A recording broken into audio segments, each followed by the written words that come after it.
morning, people. It is finally Friday. We give glory to the Most High. I'm fine for my life this week, child. It's the 22nd of November. Welcome to TDA, the day after, your favorite news platform and the home of popular culture as defined by the culture. I'm one of your hosts for today, Maya Realty. And they call me man, the pro-black activist, TDA producer and news analyst, melanin jam-packed. Sorry, y'all, I was chewing. I don't know what I was doing. Wonderful. Morning, Brent. How are you? I am blessed and highly favoured. How are you? I'm good, thank you. Do you know I had a random thought in my sleep? Well, technically, for a second when I was out of it. Do you know what a blessing is? A blessing is when you're having a bad dream and you're able to wake up from it. I watched a Nollywood film yesterday. Really, really good. I don't know if you've seen it. It's called Brotherhood. No. It's on Prime. Okay. And it's got Fowles. Fowles, the bad guy. And then the guy from Gangs of Lagos, Toby Bakare. Okay. The main. The main guy, yeah. What was his name in that again? Olu something. Can't remember. But yeah. So they're in the film. It's really, really lovely storyline. I love those kind of. I'm here for it. So then watch that anyway. So it's basically about like this robbery gang. So they're twins, but one of them has the good path, and one of them is on the path of crime. But at some point, the one on the path of good has to start investigating the one. Very, very, very good. It's called Brotherhood. Really, really good. It's on Prime. But so it's to do with like robbery gangs or whatever. Anyway, not me in my sleep about to be robbed. I had a dream there was a robbery. But it was funny because it wasn't in my house. It was in a house, like the two houses down. Then I'm trying to tell my mum and whatnot. And she's not taking it seriously. And because my uncle and my stepdad were outside. So I'm like, you need to get them from outside because there's a robbery going on. Then she goes out about to shout. I said, don't shout. You can't shout when there's you're going to alert the robbers that we're here and they missed our house. She's like, do you know what? I'm not doing this, man. I'm going to the bathroom. I said, it's a robbery. Anyway, thank God I woke up. And I just feel like what a blessing it is when because obviously your dreams feel real. But then I love that I don't know how, but there's just that realization in the dream that this is a dream. Yeah. And what a blessing that is. Yeah. Because boy, I was shook in my dream. And I don't like that. But when that sort of thing happens, what do you do next? Like when you wake up? I'm like, oh, close one. Do you sometimes see it as... I say thank God, to be fair. I'm like, thank you, Jesus, that was a dream. Do you sometimes see it as like a warning? No. Oh, is it? I'm not being warned. To be fair, I take security seriously anyway. But I'm like that in general anyway. Like when I go out, like I'm very, very serious. I'm serious about these things. Yeah. But no, I don't think so. I mean, I did pray. I said to God, please don't let us get robbed. Because I just... my room is down. I'm the first one they're going to get. I just can't. I just don't. I need my things, please. So, but there's some dreams that are so weird, and it's just, and I wake up and I'm honestly like, wow, thank you God that wasn't real. Because what would I have done? I would have been finished if that was reality. Real. But yeah, so that's how my night was. That's how I am this morning. I'm feeling grateful that I was not robbed, and it was a dream. We thank God. Hallelujah. Hallelujah. Morning, Gina. Morning. How are you, girl? Adjust your microphone. I'm okay, Thank you. Good stuff. Skin looks nice and shiny. Oh, your skin is just so. But you know, it's always like that though. It's always you good, got very When you bought all them Korean, I don't know what Oh, know what more you want. I know. People like you, that's the gluttony the Bible speaks of. No, because your skin, you don't have one pore inside. Talking I about do. this Korean skincare bear work. I said bear work on what? Korean. Yeah, Korean. No, it's have the you know? truth. You know, Koreans have like Don't do amazing skin. Do they? Some. You probably haven't noticed it, but think about it. Like Don't they just put all the powder on? No, but how many No. Koreans have you met? You got. No, but I think even when I like you used to watch, answer with black. but even if I watch like shows or like, Yeah, they it do have sounds good really skin. stupid, but I don't think I've ever seen a Southeast Asian person even have a spot.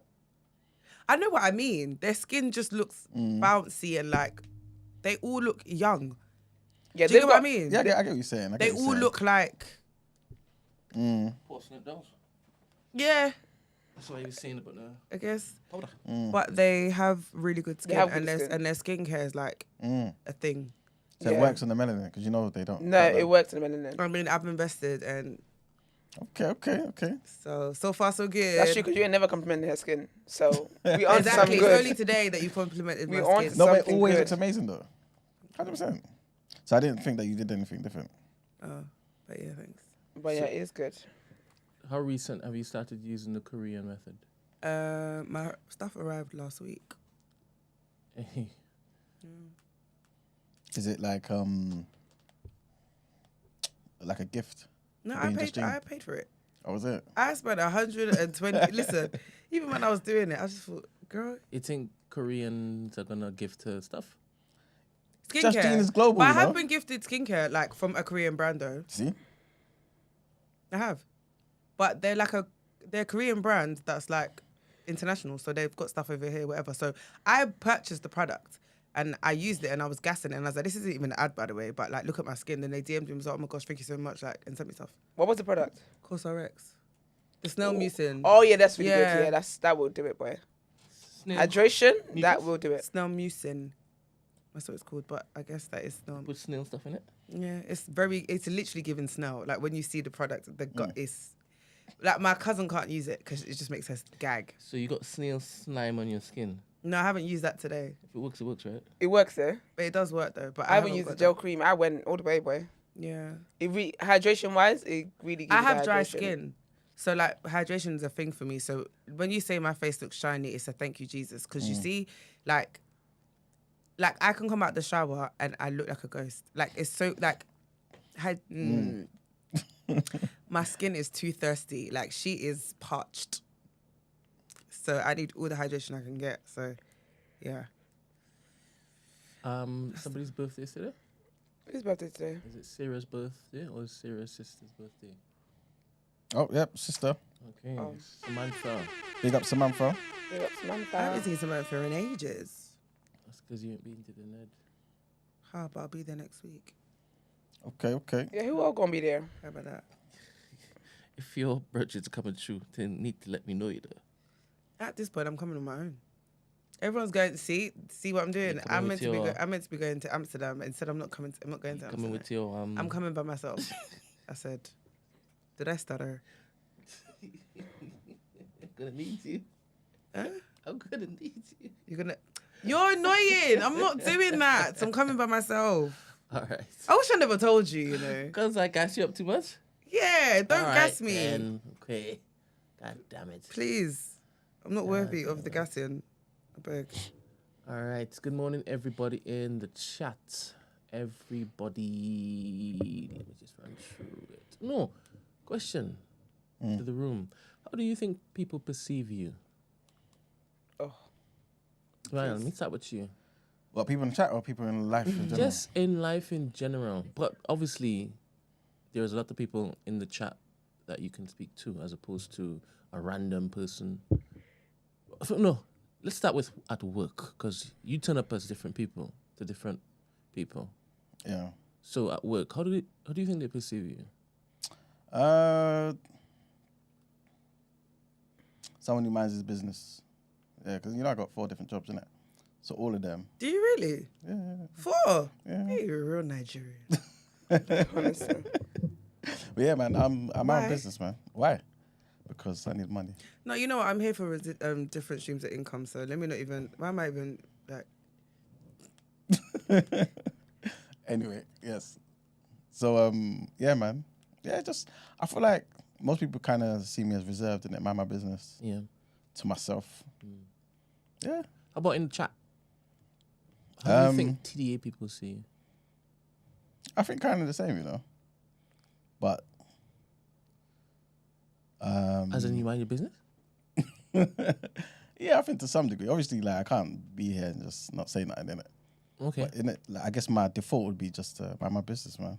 All right, outside of that, like, how do they perceive who you are, your character? Like, what are the first things that come to their minds when they hear Emmanuel's name?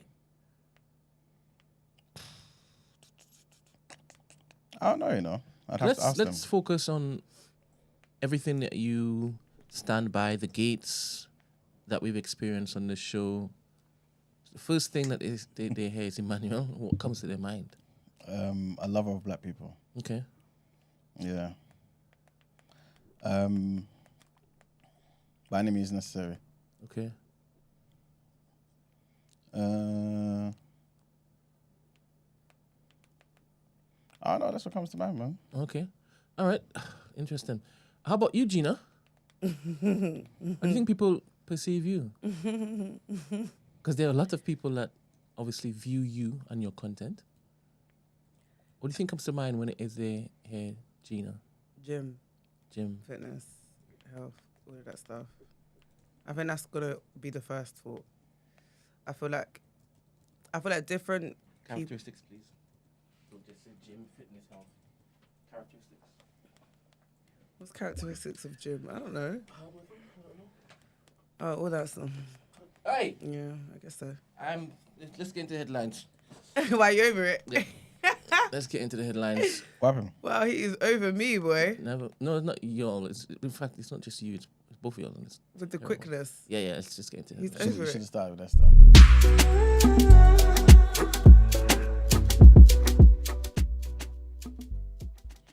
I did want to say something though in the intro. Yeah, there's this interview on Channel 4 with Nadine Dorries.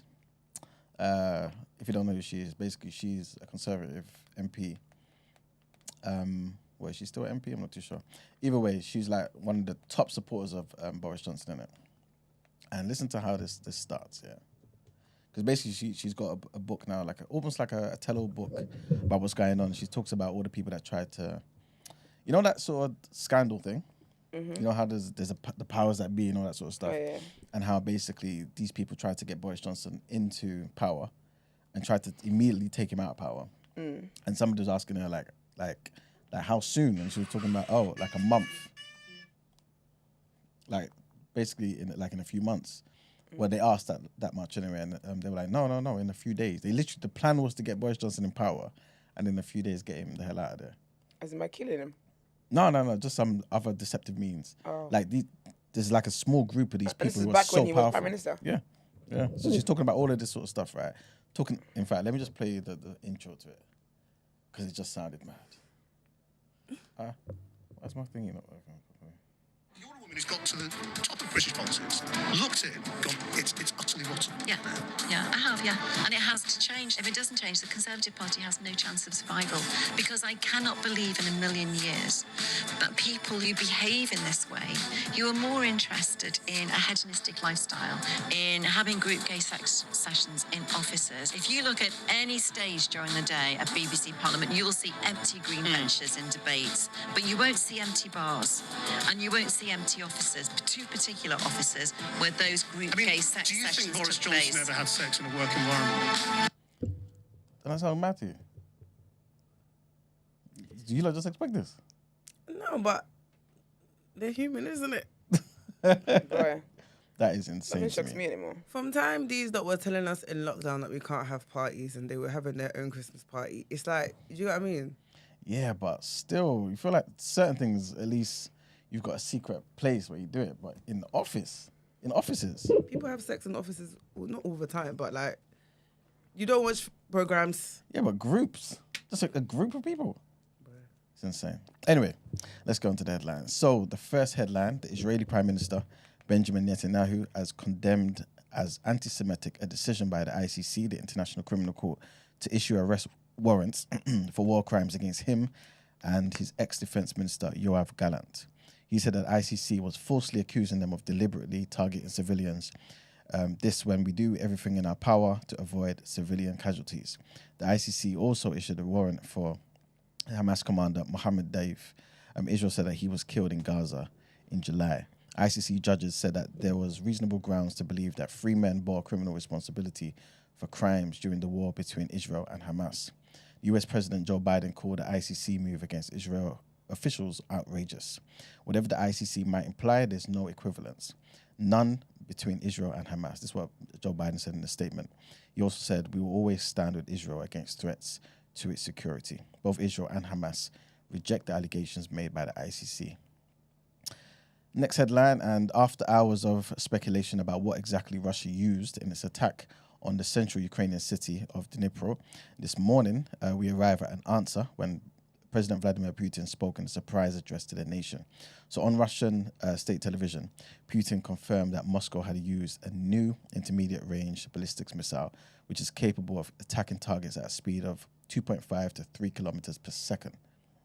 So this is different from what Ukraine had claimed earlier, as its president and foreign ministry alleged that the attack was carried out by an intercontinental ballistic missile. US officials then threw cold water on those claims throughout the day. But had it been confirmed, it would have marked the first use of an intercontinental ballistic missile in this particular war. So the Russian president also offered a warning to the West, saying that Moscow was ready for any developments, adding that today's strike was carried out in response to Ukraine's use of American and British long-range weaponry. And the last headline, former Florida Congressman Matt Gaetz has withdrawn his name from consideration to become the Attorney General after days of debate over whether to release a congressional report on sexual misconduct allegations against him. On X, formerly Twitter, the 42-year-old said that the controversy over his potential nomination was unfairly becoming a distraction to the work of the incoming Trump administration. The report included the findings of a probe sparked by allegations of sexual misconduct and illicit drug use. Gaetz has denied the claims, but said that he had hoped to avoid a needlessly protracted Washington scuffle. The withdrawal of Gaetz, who Donald Trump selected to be the top U.S. law enforcement officer, represents a setback for the president-elect.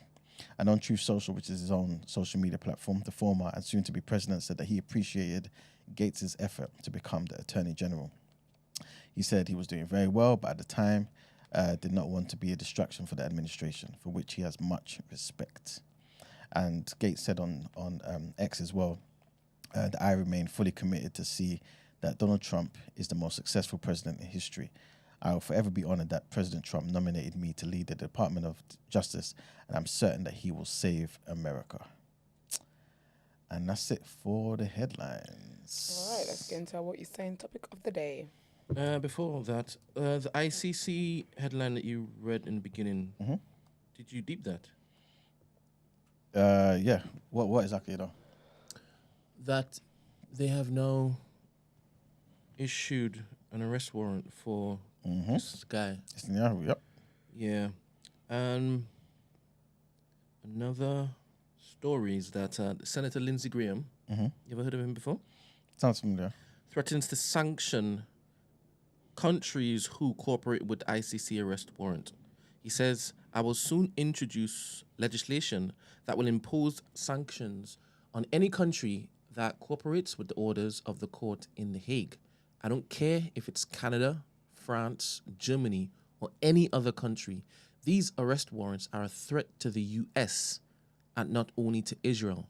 We are next in line. That's insane. I am convinced that there will be a bipartisan majority for this law and that President Trump will sign it.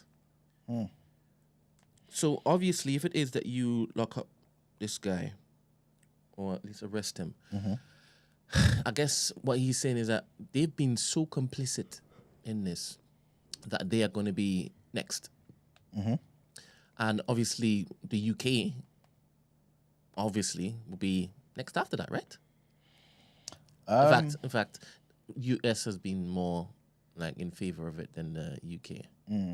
They've just been like tag-alongs.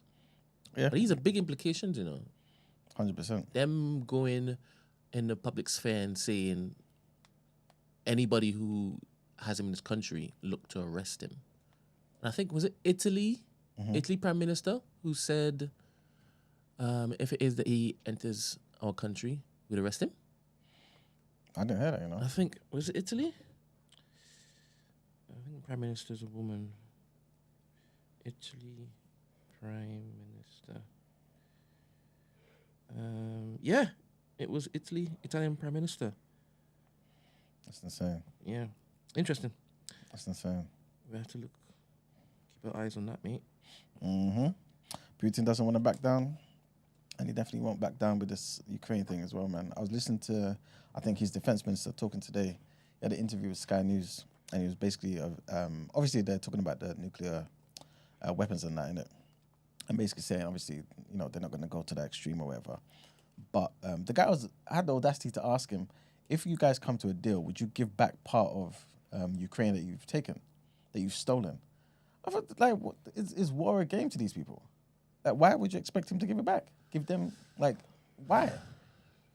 Like, people have died for this land. You lost it. Why the hell am I giving it back for? But anyway, It's crazy what's going on, man. But yeah, hopefully it doesn't descend into that sort of chaos, man, where it goes to nuclear weapons and stuff, man. But we'll see what happens, man. But yes, let's get into our topic of the day.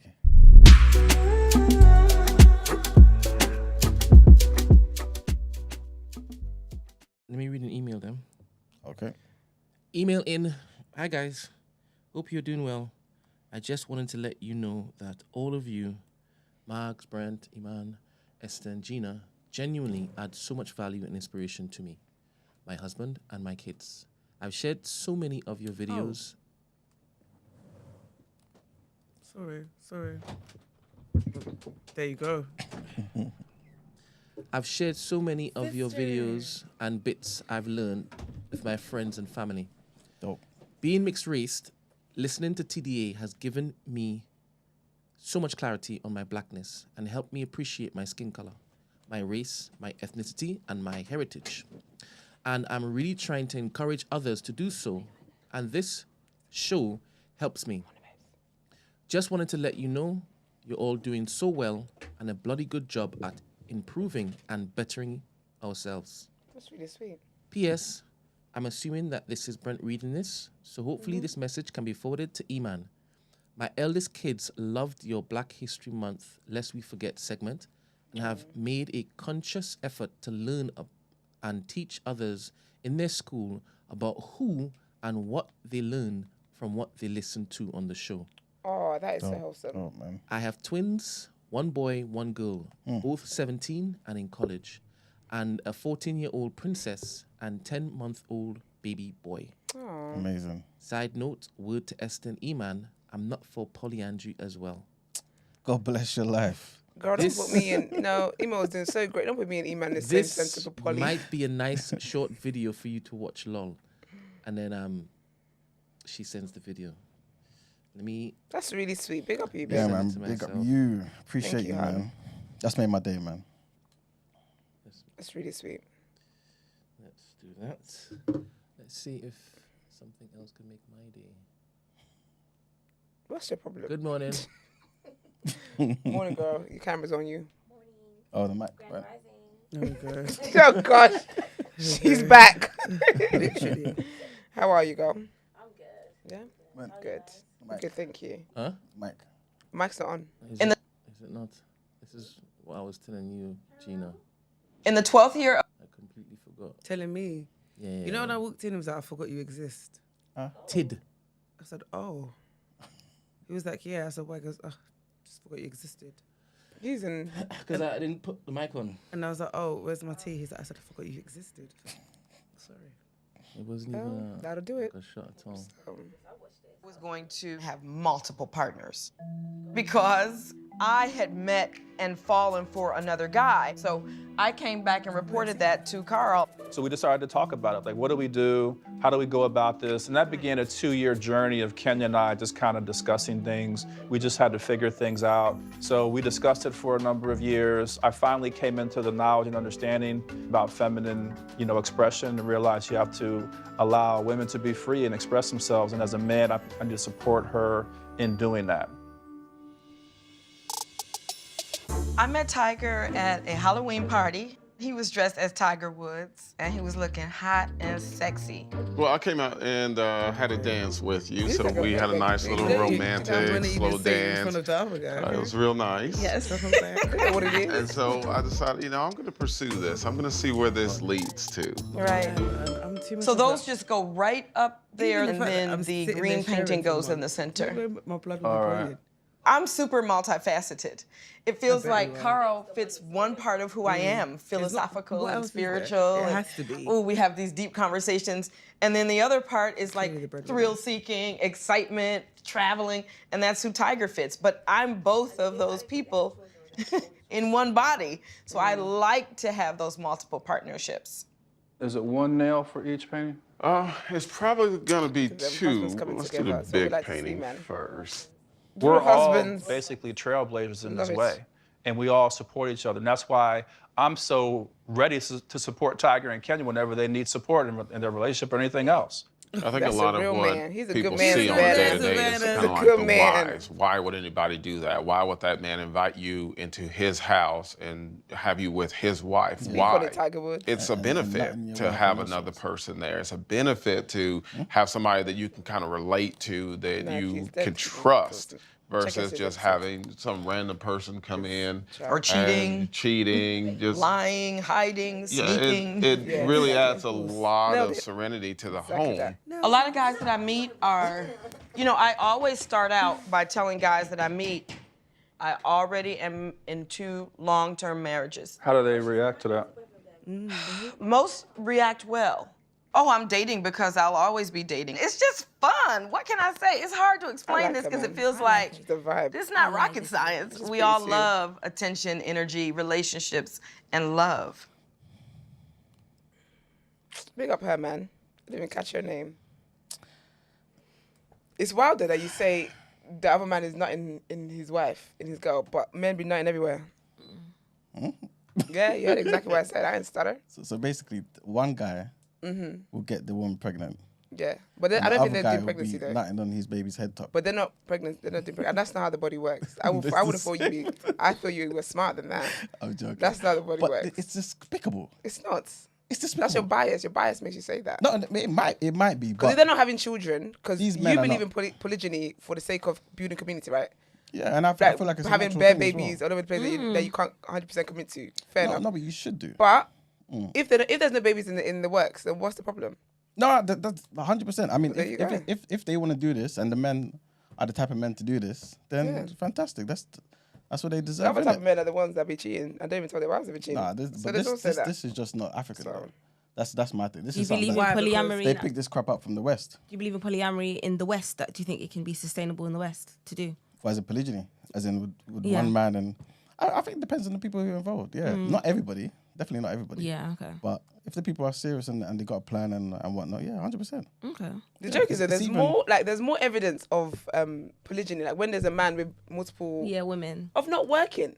So I don't understand. Like, it's more evidence of it not working. It's more evidence of him just being a deadbeat across all the boards, across all the multiple households. There's more Wow. evidence of the kids lacking things that's needed for their growth than there is. I just don't understand it. It's a very mature and spiritual practice, I would say. It has Yeah. to be something that's done avoidant of ego. Exactly, but a lot of Yeah. people don't. A lot of people just want to have the option of having multiple women, and so they do it for their own selfish reasons and lack of discipline and lack of Yeah. sexual discipline. So even if it is to be a productive thing, the productivity you're meant to get from it, you won't get it from it because of the reasons why they've gone into it in the first place. It's just so you can have multiple women. Yeah. It's just to avoid commitment, really and truly. Because again, like the people that what you're saying about the spiritual, you'll find in those settings probably very productive because of how it is that they've gone about it. But the average man who just wants to be polygynous, if that's the word, bro, you just lack sexual discipline. You're just greedy. Because you're not even building community you're building. I think remember, It's but wasting obviously, sperm all over the streets. obviously you're making a distinction between those guys and the guys who are actually, for example, let's give a perfect example. So people who are Muslim, right? Yeah. This is part of their religion. It's part of their culture. So they're not deadbeats. These are men who lead their households. What's a deadbeat? I guess the people How who do you define a deadbeat? Those who Because, kind you of know- have gone from their responsibilities. Because it being part of your religion Yeah. doesn't mean that when you do it, you're going to do it the way the God that told you to do it is intended. Yeah, not necessarily, of course not. Because there are Muslim men with multiple wives and multiple children 100%, of course. who are deadbeats. Yeah. People in a household with one parent, one dad, one mum, have deadbeat parents in that setting. Yeah, of course. So how much more when you then got multiple households? Yeah. Like, so just because your religion told you to, doesn't mean that because you've then obeyed your religion or your religion gonna- giving you permission to, doesn't mean that because you've done it on a religious basis means that all is well. To people- You still have to be people. intentional about that. I fully agree And with you. and at the bottom of these things are still going to be human beings who are flawed. So yeah, your religion gives you permission so you can escape the morality of it. However, on the practical level, you're not being a parent to all of them. No, I agree with you. I think if you're a deadbeat, regardless, you're going to be a deadbeat with multiple, and probably be worse. You know what I'm saying? But I'm just talking about those who take it serious. You say, okay, cool, this is what my God tells me to do, and this is the responsibility that comes with it. I'm going to be serious about this. Those people there, they're productive. They're happy. You know what I'm saying? They're doing what they should be doing. I've spoken to a lot of women, back in my day, the spiritual community, who are single parents. And I think living in a world where I do believe as women, like men can protect us and stuff, a lot of women that I spoke to, especially that were single parents, they didn't want to go through the hassle of like going out there and dating multiple people. They still had that aspect of wanting to keep their body count low. So they found themselves as a secondary partner in open relationships where they had the ability to still safeguard their kids because they're not living with a man in the house, but they still got the benefits of being courted and having a level of, dare I say, sexual release. So it can work in some instances. 100%. But I think even when it comes to polyamory, there's still a hierarchy that has to be respected, and it shouldn't be implemented into a relationship if it's a reflection of your current partner's inadequacy. I think that's when jealousy and like trouble starts to set in. But I think it's a good thing to do if you do it properly. Exactly. That's basically what I'm trying to say. Yeah, You know what I'm saying? if you do it properly. Yeah, of course. But I think a lot of men realize that when they are presented in a monogamous relationship, you get more women in a monogamous relationship wanting to steal you from your partner. But when you pronounce that you're open, women feel essentially like they're renting a dick. So it's even the way as women we've been conditioned that you should have one husband and be monogamous. When there's no competition, you end up getting less women. So it's almost as if some women want to be lied to. You want something to fight for in a weird way. Yeah. And that's probably more common in the West. Yeah, in the West, Yeah. But yes. All right. Well, thank you for coming again. Thank you for having me, sister and brother. No, you're good. And yeah, man, today's topic of the day was basically, the question is, why does society hate when black women win? Right? And obviously, you're the inspiration for this topic, yeah. Because obviously, I remember... Thank you. I remember the first time you came on, and obviously, Esther, you realised it was her from the I'm saying time. enjoy the hood. And you keep living in that truth. Enjoy the hood. I've adopted it and all. And then what do you call it? Something else happened. Not recent, but yeah, what? A couple of weeks ago? A few weeks A ago? couple weeks ago, yeah. Where, in fact, let me read the article. Again. Yes. I have a kink for going. That's why I said not you. Not you. Not you. Not again. Nah, you could have imagined like I'm just like I must be so interesting to have in people's lives. But you know what though? I felt like they have a duty of care. And I feel like they failed that. Why did they put your pictures and stuff? Like, why did they put your identity out like that? So they approached me based on my Instagram profile of being like a mummy in tech, X, Y, and Z, 6 figures. And they were just like, as somebody who's quite, I guess, influential in the tech space and you're now a single parent, what are you looking to see from the budget? Yeah. And I just expressed to them what I was looking to see, mostly focusing on childcare and VAT and stuff like that. And obviously they had to ask about my salary just to kind of calculate what the budgets and stuff. Then they were like, okay, cool, can we have a picture? Originally, they kind of like posted it as it would just be kind of like an article, and they showed me examples of other articles that had been out before, and I would potentially be going into the BBC studios to kind of do like a face-to-face interview. I didn't mind. But I think even though the lady that interviewed me was very nice, and she did forewarn me that there are going to be some people that have their backups, they've done every year they do the budget and they interview people. I think she mentioned, if I can remember verbatim, that my presence on the article, I think, got like 11 million views. It was the most like famous or like biggest article that they had in it. So I do think in the spirit of journalism, how they even positioned it was a little bit clickbaity. Yeah, it definitely was. A little bit 100%. clickbaity. Do you know what made me laugh? When I reposted it and then I had like men asking me hella questions in the DMs. Like going back and forth with me, I said, "Why don't you ask her?" No, because it was funny because it was just literally reading the article innit, and was like, "Well, who asked her to be a single?" You know all this stuff, right? And I was like, "You do know that women she wake was, up in the morning you know and they say, she I was wanna be married, a right? single Because it's like it's different when you know how we always say this, like when you're like I guess being a baby mom, compared to being divorced, it's like it has a different connotation, like a hierarchy to it. So he was yapping like a rat on the highway in my DMs, and I was like, first of all, you know she's recently divorced. Yeah. Then he was like, oh. Then he was asking me loads of questions. I said, you see? I said, what? I said, it's not me. I was like, babe, it's not me. Yeah. He was like, no, I'm just thinking out loud. But I was like, you're thinking out loud in here. Think out loud out there. You're thinking out loud in my DMs. Think out loud on your profile. On your what the heck? This isn't the forum for that. They would never approach me because they know better.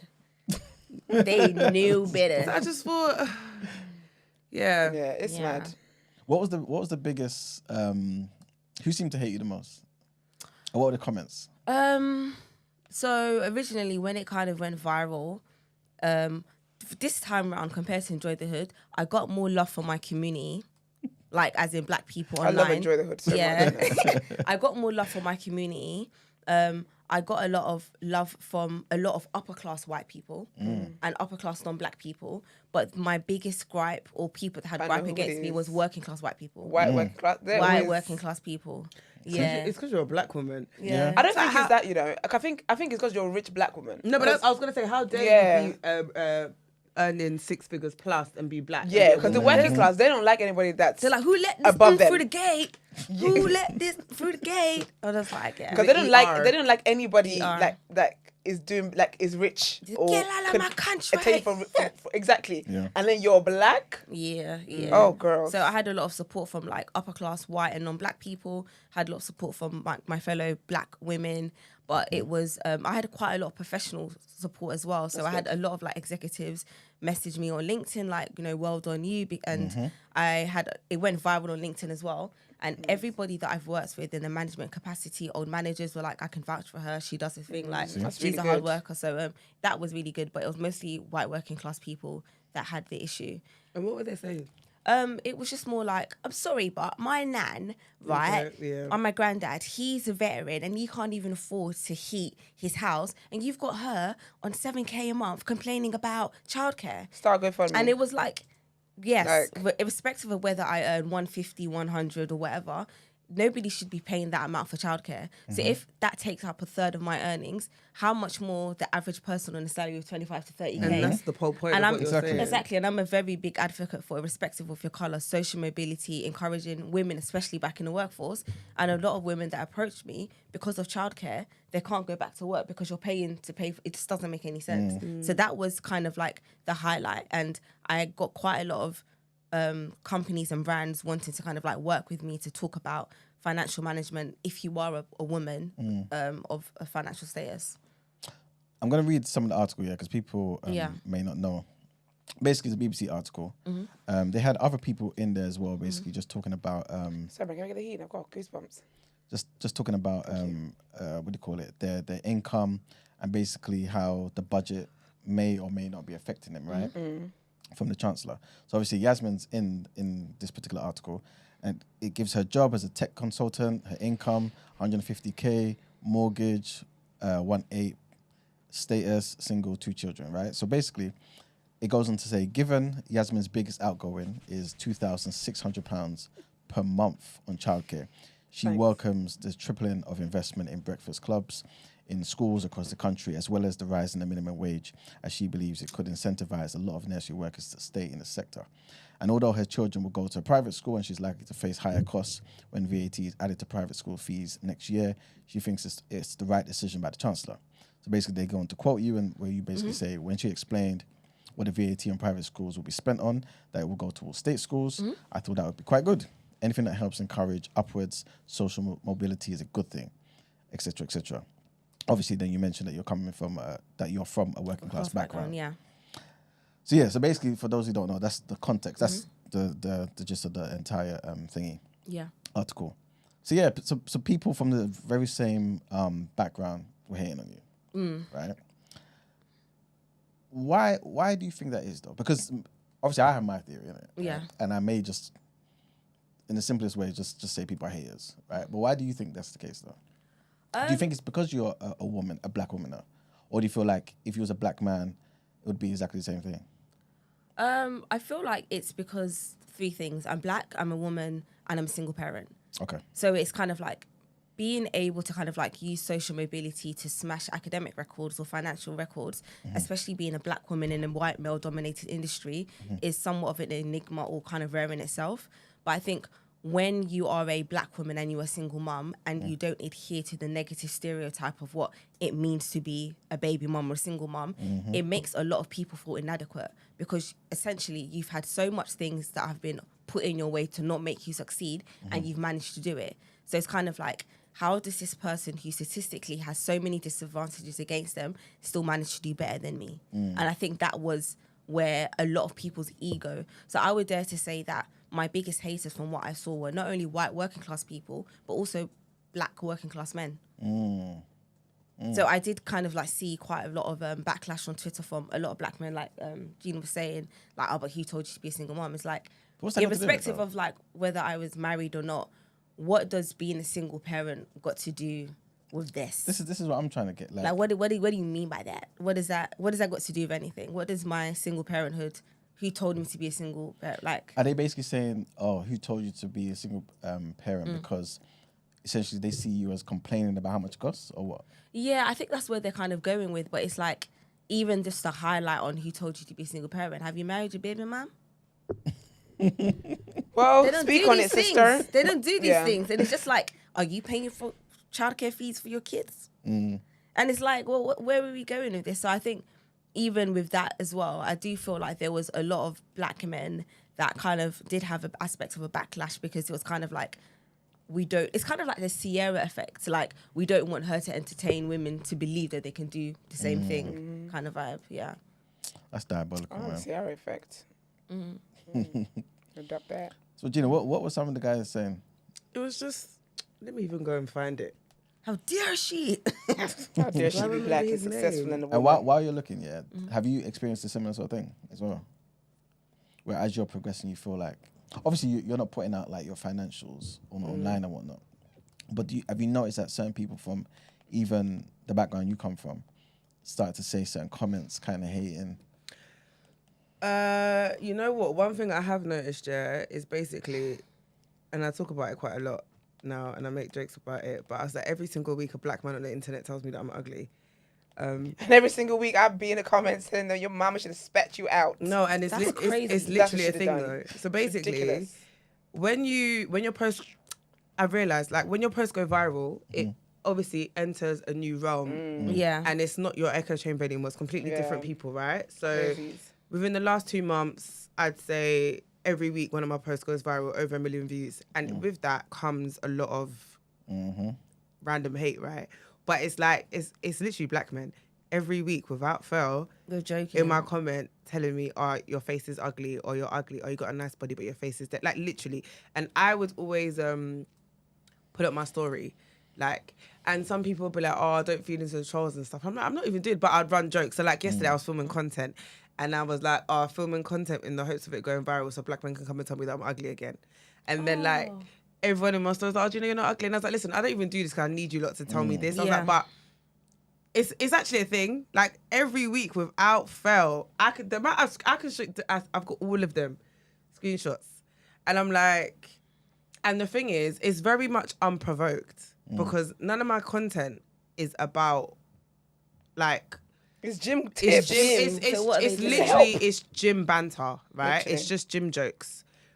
And so whenever people come for me, like, I always think, do you know which one? No, the one that spun me the most, it was on the video where I did like a gym haul. So I was like, oh, the gym isn't a fashion show, me. So it's like I'm walking through the door in different gym outfits. And that video triggered so many, I thought, I'm literally just showing different gym outfits, you know? Like, I've not said I'm not saying, look, I literally was just like, the gym is my fashion show. I'm here wearing different outfits. And from that, everyone wants to come and tell me that I'm ugly. Thanks. Do you know what it is though? About like, because the issue is, I feel like what I found, when it's like a successful black woman, there's always a thing to try and find something that you think that she might not have. So if it's a successful single woman, it's like, if it's a single mother, it's like, oh, you're a single mother though. If it's just a single woman, it's like, oh yeah, but you don't have a husband though. If it's you got a nice body or whatever, it's, well, yeah, but you probably just do that because you sleep with men. Like, there's always got to be something, because Bodge said it was like, if you had made all that money from OnlyFans, they wouldn't be saying that. But then there'll be the same group though saying, yeah, but she's just a hoe though. She'll never get wife. She'll never have a man. And then they find out you got a man. They say, yeah, but he's a simp though. He's not a real man. So there's always going to be, do you know what I mean? Because there's just a demonic spirit lingering. Wow, that's real. No, it's a demonic spirit lingering that makes you, like, you see other people being successful and it just reminds you of everything that you're not. And not only, like, some people, obviously for them, it manifests in, do you know what? This gives me hope that, oh, she's a black woman working in tech. She's a single mother. She's able to do these things. this has encouraged me. And there'll be people that have seen that post and they feel like that. But there'll be people who see that and feel like you shouldn't have that. They don't have it, but you shouldn't have that. Your circumstances that you're in should not allow for you to have that. And it's sick. To add to that as well, I would also say that what you also realize is that when you have escaped certain societal obstacles or you smash certain glass ceilings, when they feel like your character is too strong to be broken down or negged, they start to advise you under the guise of sabotage. If you know how many people have said to me, oh, your kids are really cute, cool, you should have another one. And I've been like, you know what? No offense to anybody and how they live their life. I'm happy with one baby dad, innit? What do you mean I should have another one? Mean I should, would you ever have no, more? But doesn't like, because they're doing, because in my mind, there's a waiting list of people, of babysitters. In my mind. So for me, it's like, oh no, like I'm happy with one more kid. They're like, oh, but why? I'm like, oh, I've been married before. Even if I were to get married again, I don't want any more kids. And plus, I only want one baby dad kind of thing. Oh no, but like, what about if you meet a guy and he wants kids? Then that's what he wants. What they got to do with me? Do you know what's holding the black community back? Hypotheticals. It's not even all this hypothetical. What if you do? What if? So are they saying that because they want? So basically, they see you as you're doing well with one child. So they want to see. Okay, if you had another one. Yeah. Okay, so they're suggesting this with 2 children.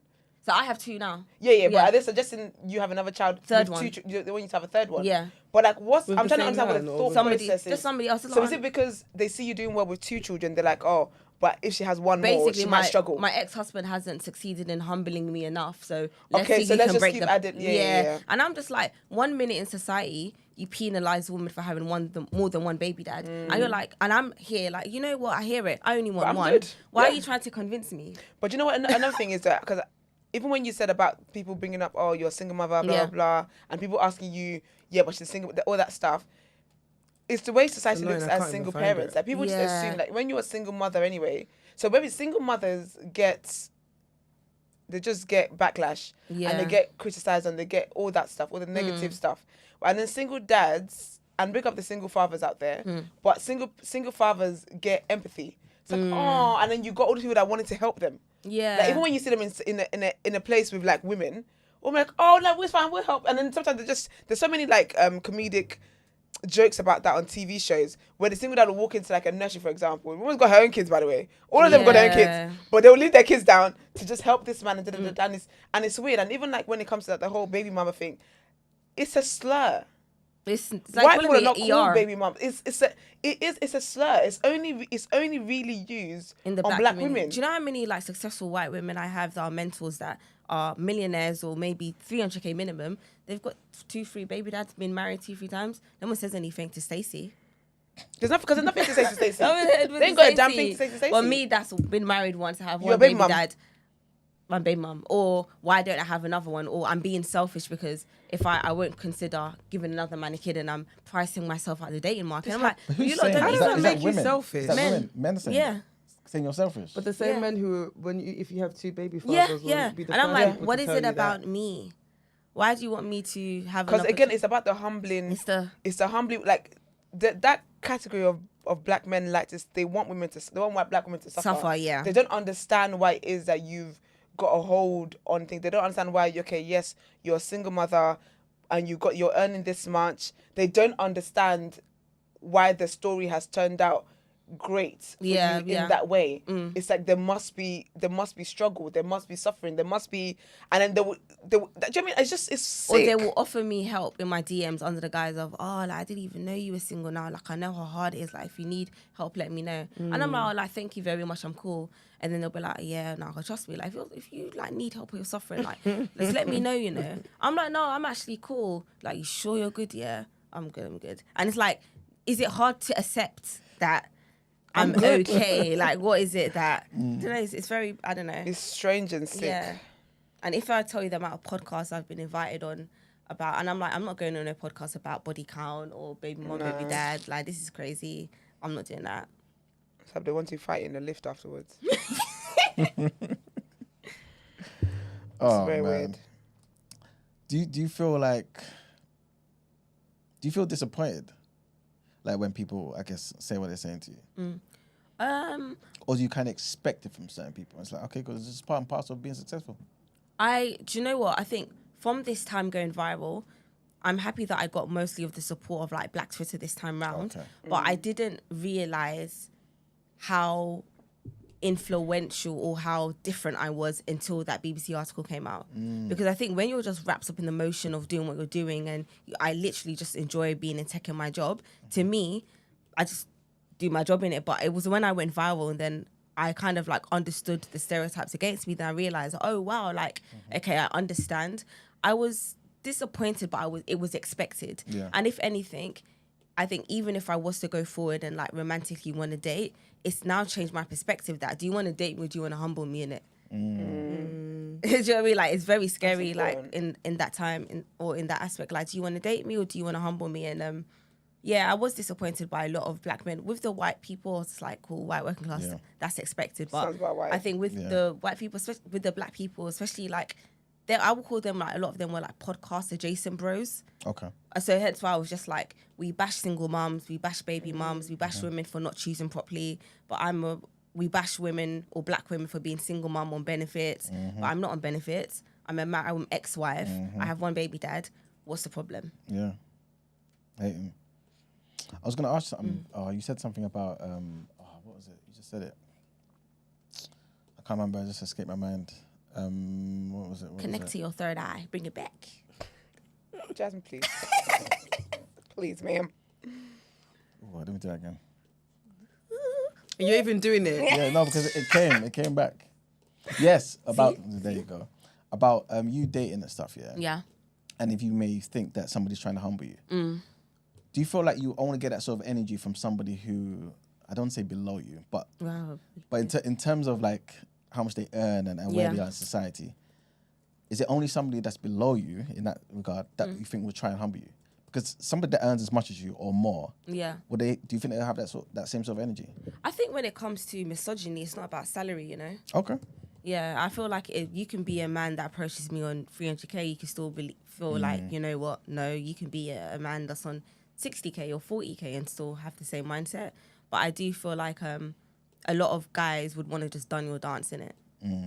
Yeah. Because in my head, I feel like somebody who's on 300k, for example, a Black man, 300k, why? Like, I feel like he would be one of those people that would have been cheering you on. Oh yeah, they were. You know A lot of upper class Black men were really like happy for me. Yeah. Yeah, but because they're not haters. Like, again, obviously, I don't want this to seem like it's Iman's agenda. You know what I'm saying about right versus left and all that other nonsense. Yeah, but I feel like people who are obviously successful don't see the world in the same way people who are not. No, I did get a lot of support from like older Black men that were successful and stuff. There you go. So yeah, it's basically just people that have as much to lose as well.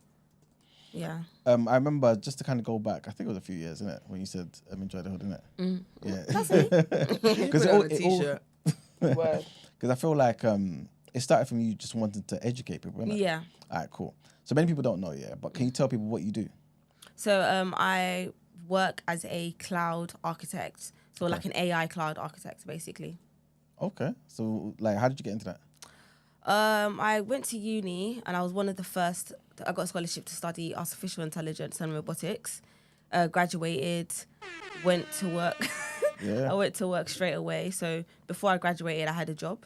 So I remember if you went to uni, the summer holidays were pretty long. Like you would maybe finish exams in like May. Yeah. It was like 3 months. It was like 3 months. So the summer holiday before I went to uni, I finished college, like my exams in like May.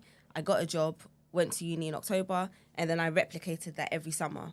So by the time I graduated, I had about 18 months experience. So I went to work, worked, and then I started my own consultancy or limited company for about 6 years. And I was just contracting for different places, building my clientele. Then when COVID happened, I went perm and got into senior management for like the Big Four, and then made associate partner in another consultancy. Yeah. So, okay, cool. Because like I was saying, you were obviously trying to get more people into tech, innit? Especially Black women, innit? Yeah. Number one, why do you want more Black women in tech? Do you feel like it's something that when I say Black women, are actually interested in? Yeah, I feel like a lot of Black women have been interested into it when I highlighted the finances of it. Okay. Because I do feel like the one thing I didn't like though is like I'm entertaining Black women, especially to get into tech, because for a long time we're taught that women, especially Black women, can't do tech. So if you're naturally an academic and you're quite good with numbers and stuff, then get into tech.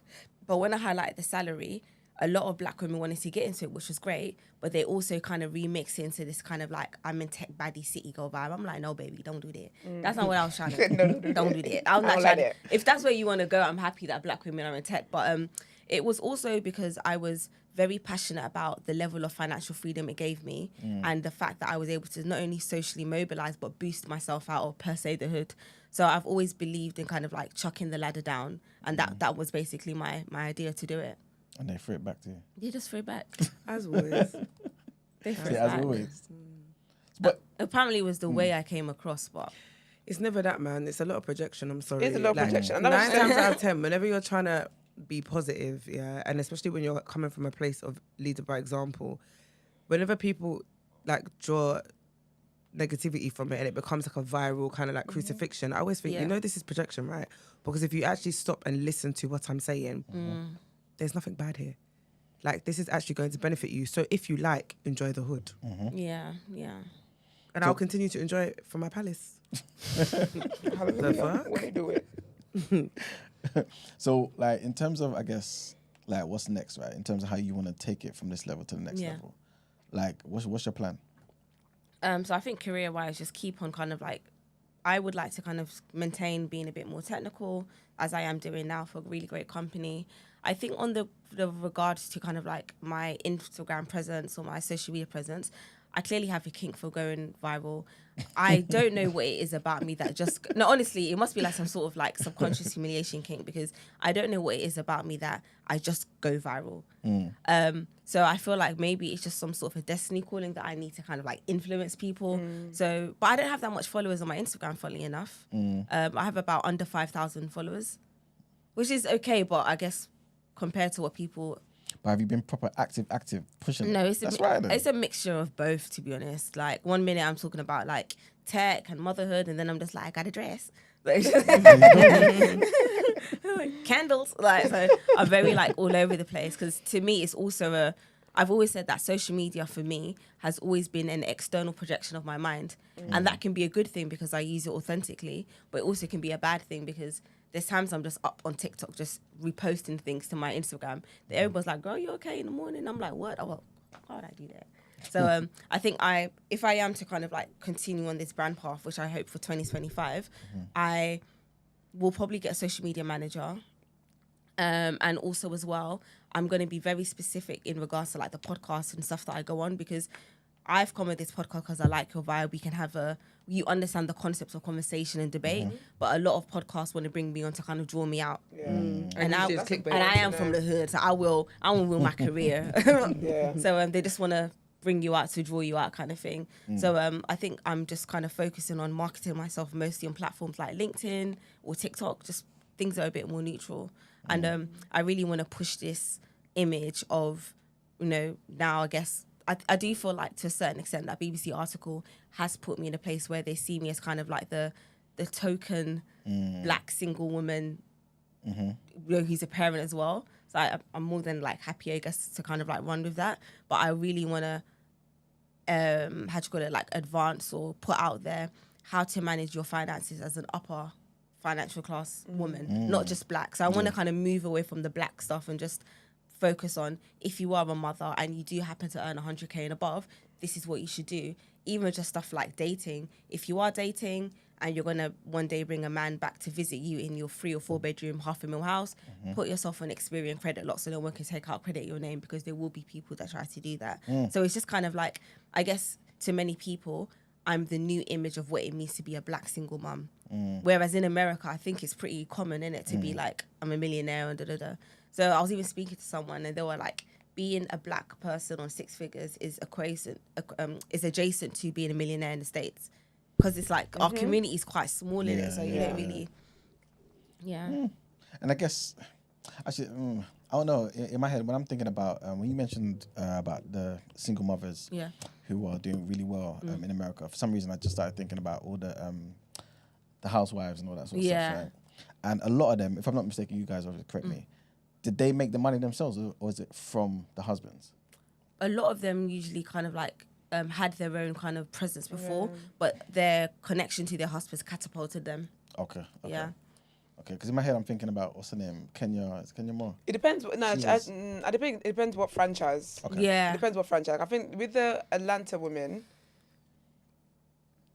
most of them made their money themselves. Okay. I think even like with Portia's story, for example. So she comes from a family of I think her grandfather's like Jose Williams or something like that. Yeah. So she comes from a family, they're a notable family anyway. But then she was a housewife, as in like she literally was a submissive wife, blah, blah, blah.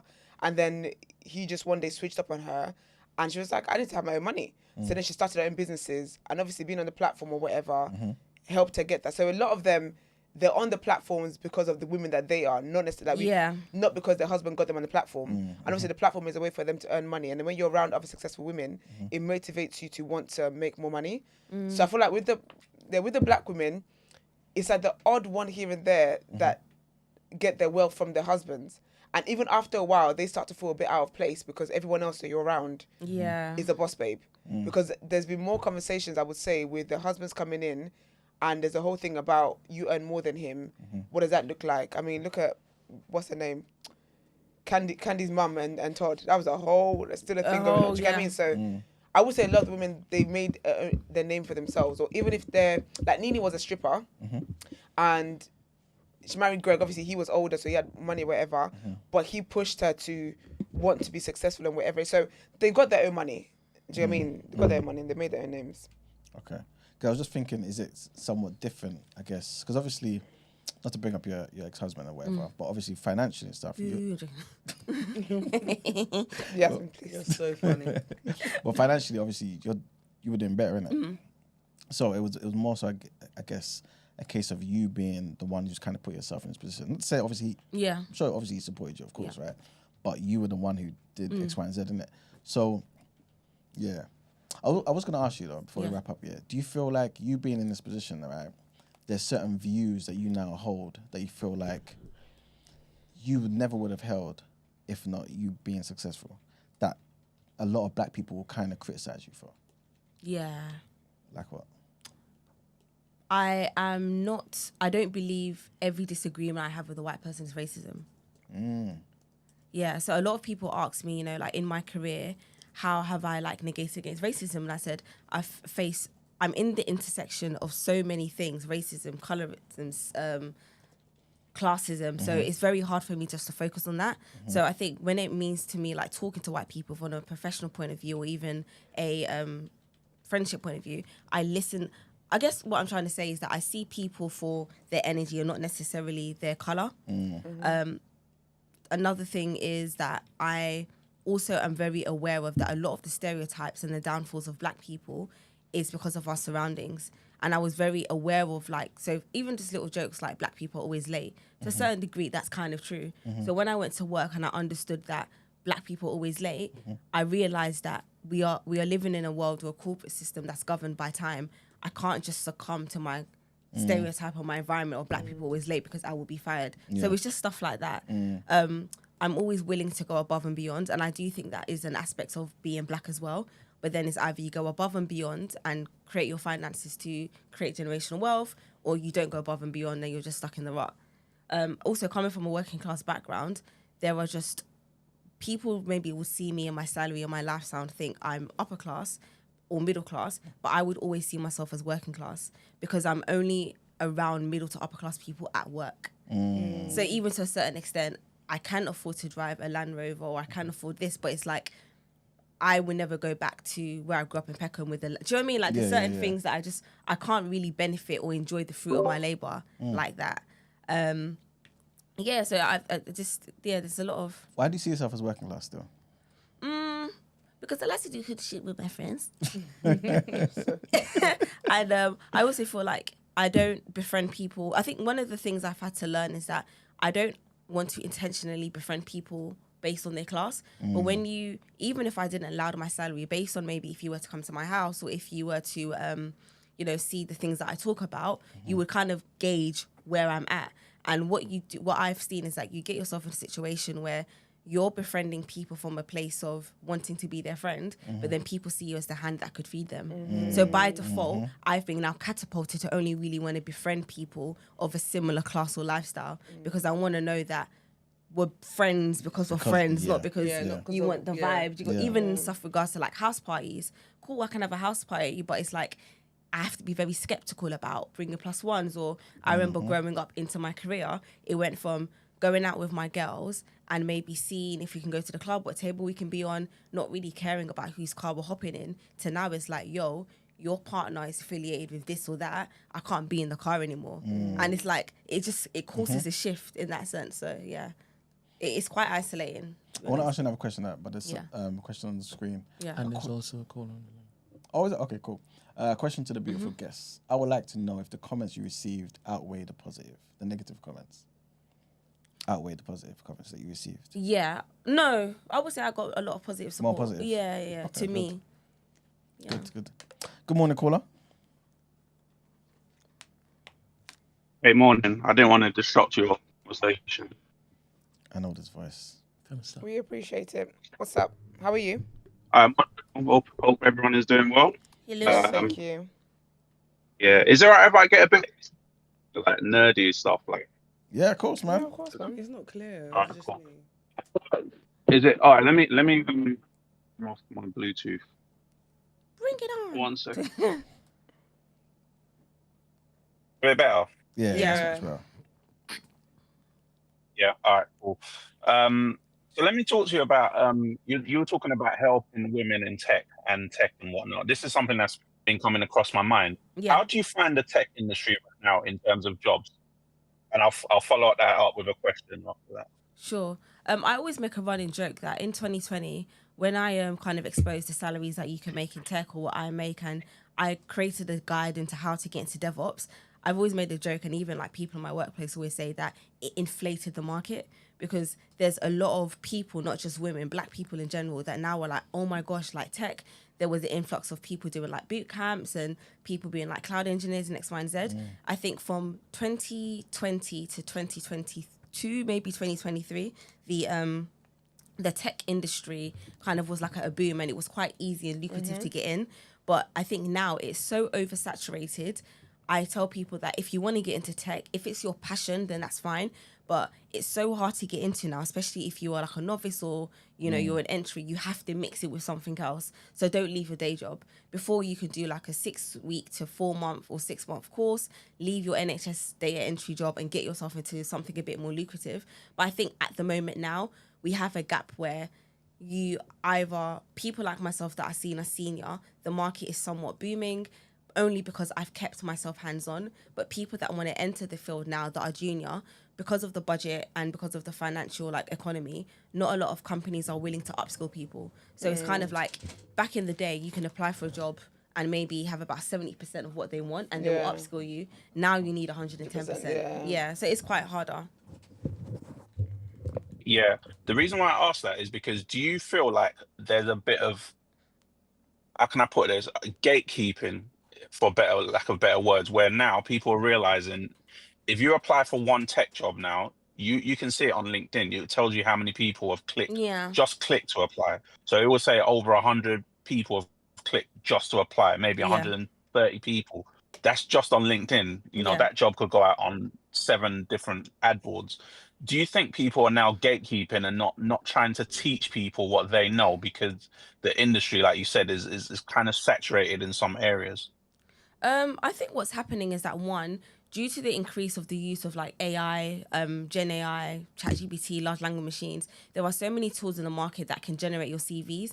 And what's happening is that a lot of people are just spamming recruiters with CVs that don't necessarily adhere to the role. So you can see one job posting and 100 applicants, but maybe 80% of those 100 applicants don't actually qualify for the job. But then some recruiters maybe will now have to go through the manual work of filtering it out. So what I've said is that if you want to get a job in tech, you have to recruit yourself like it's 1989. Call up companies. Go to the company. Literally, if you can go in person to the company and do that, like, you have to really network now. It's not like before where you can market yourself for LinkedIn and apply for a job. It's literally like you have to apply for a job, be a bit cheeky, Google the recruitment number, Google the hiring manager, send a personalized email and a cover letter. It takes a bit more effort to stand out now. Yeah. I'll give you an example of that. For example, I went for a couple of. So I contract anyway. So Yeah. I kind of multiple contract. That's my thing. Yeah. I hope they don't listen and it gets me in trouble. But Mm-hmm. so I'm looking for another contract right now. So basically, what I did was, funny enough, when you're talking about ChatGPT, I basically applied for a couple of roles Yeah. solely and then prep for the interview Mm-hmm. solely using ChatGPT. So I'd Wow. literally be talking to ChatGPT like they're my interviewer Yeah. and getting answers, and then you can drill it down to where it can even give you answers in a conversational way. Yeah.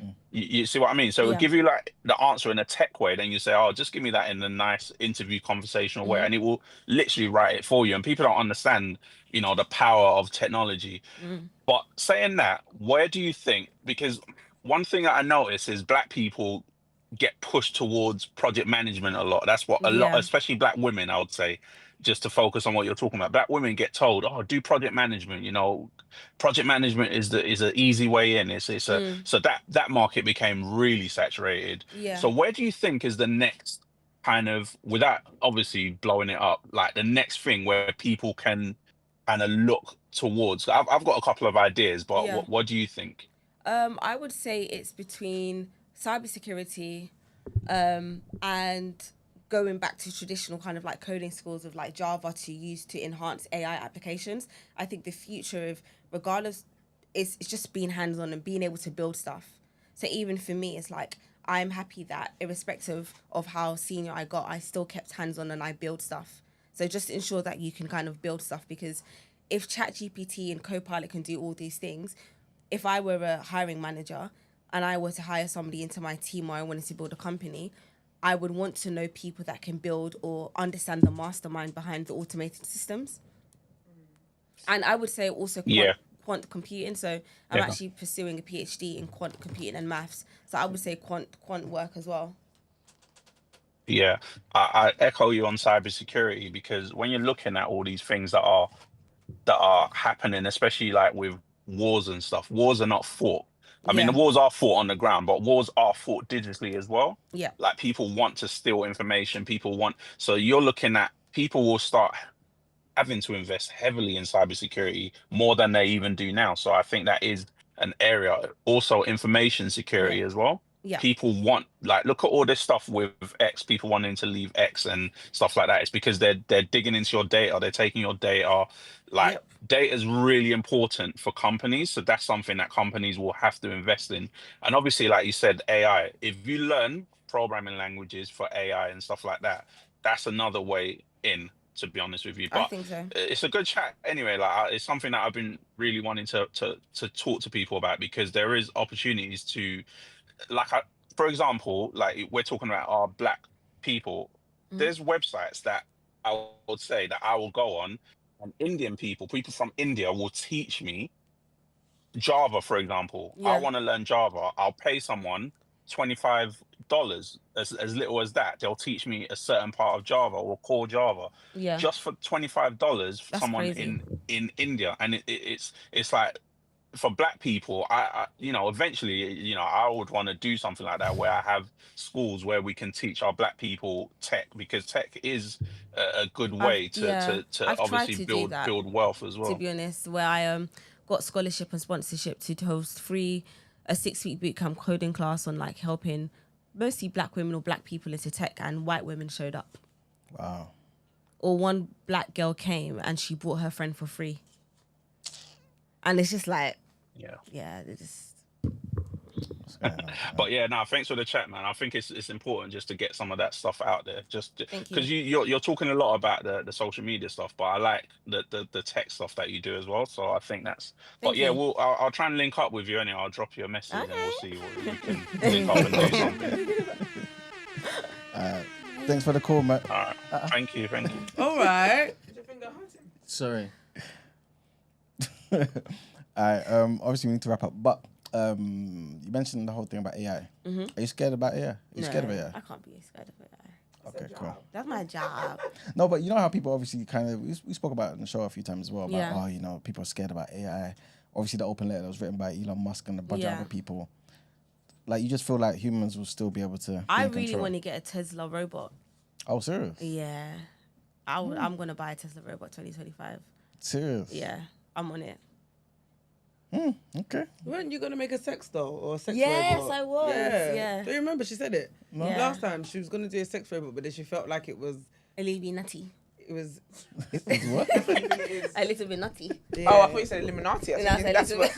And it was infringing on women's rights or something. That's why you decided, let me just she's gonna make a sex robot. How does it infringe on women's rights? Taking the jobs. Oh. Yeah. I'm saying. They're taking our jobs. I feel like I don't think the UK will be ready to see a black woman create a Tesla adjacent sex robot. I have to go America for that. Oh, you will go off in America though. That will be sold out. I'm like waiting list kind of vibe. But yeah. All right. Well, thank you very much. Thanks, girl. Thank you. Let's get into more headlines.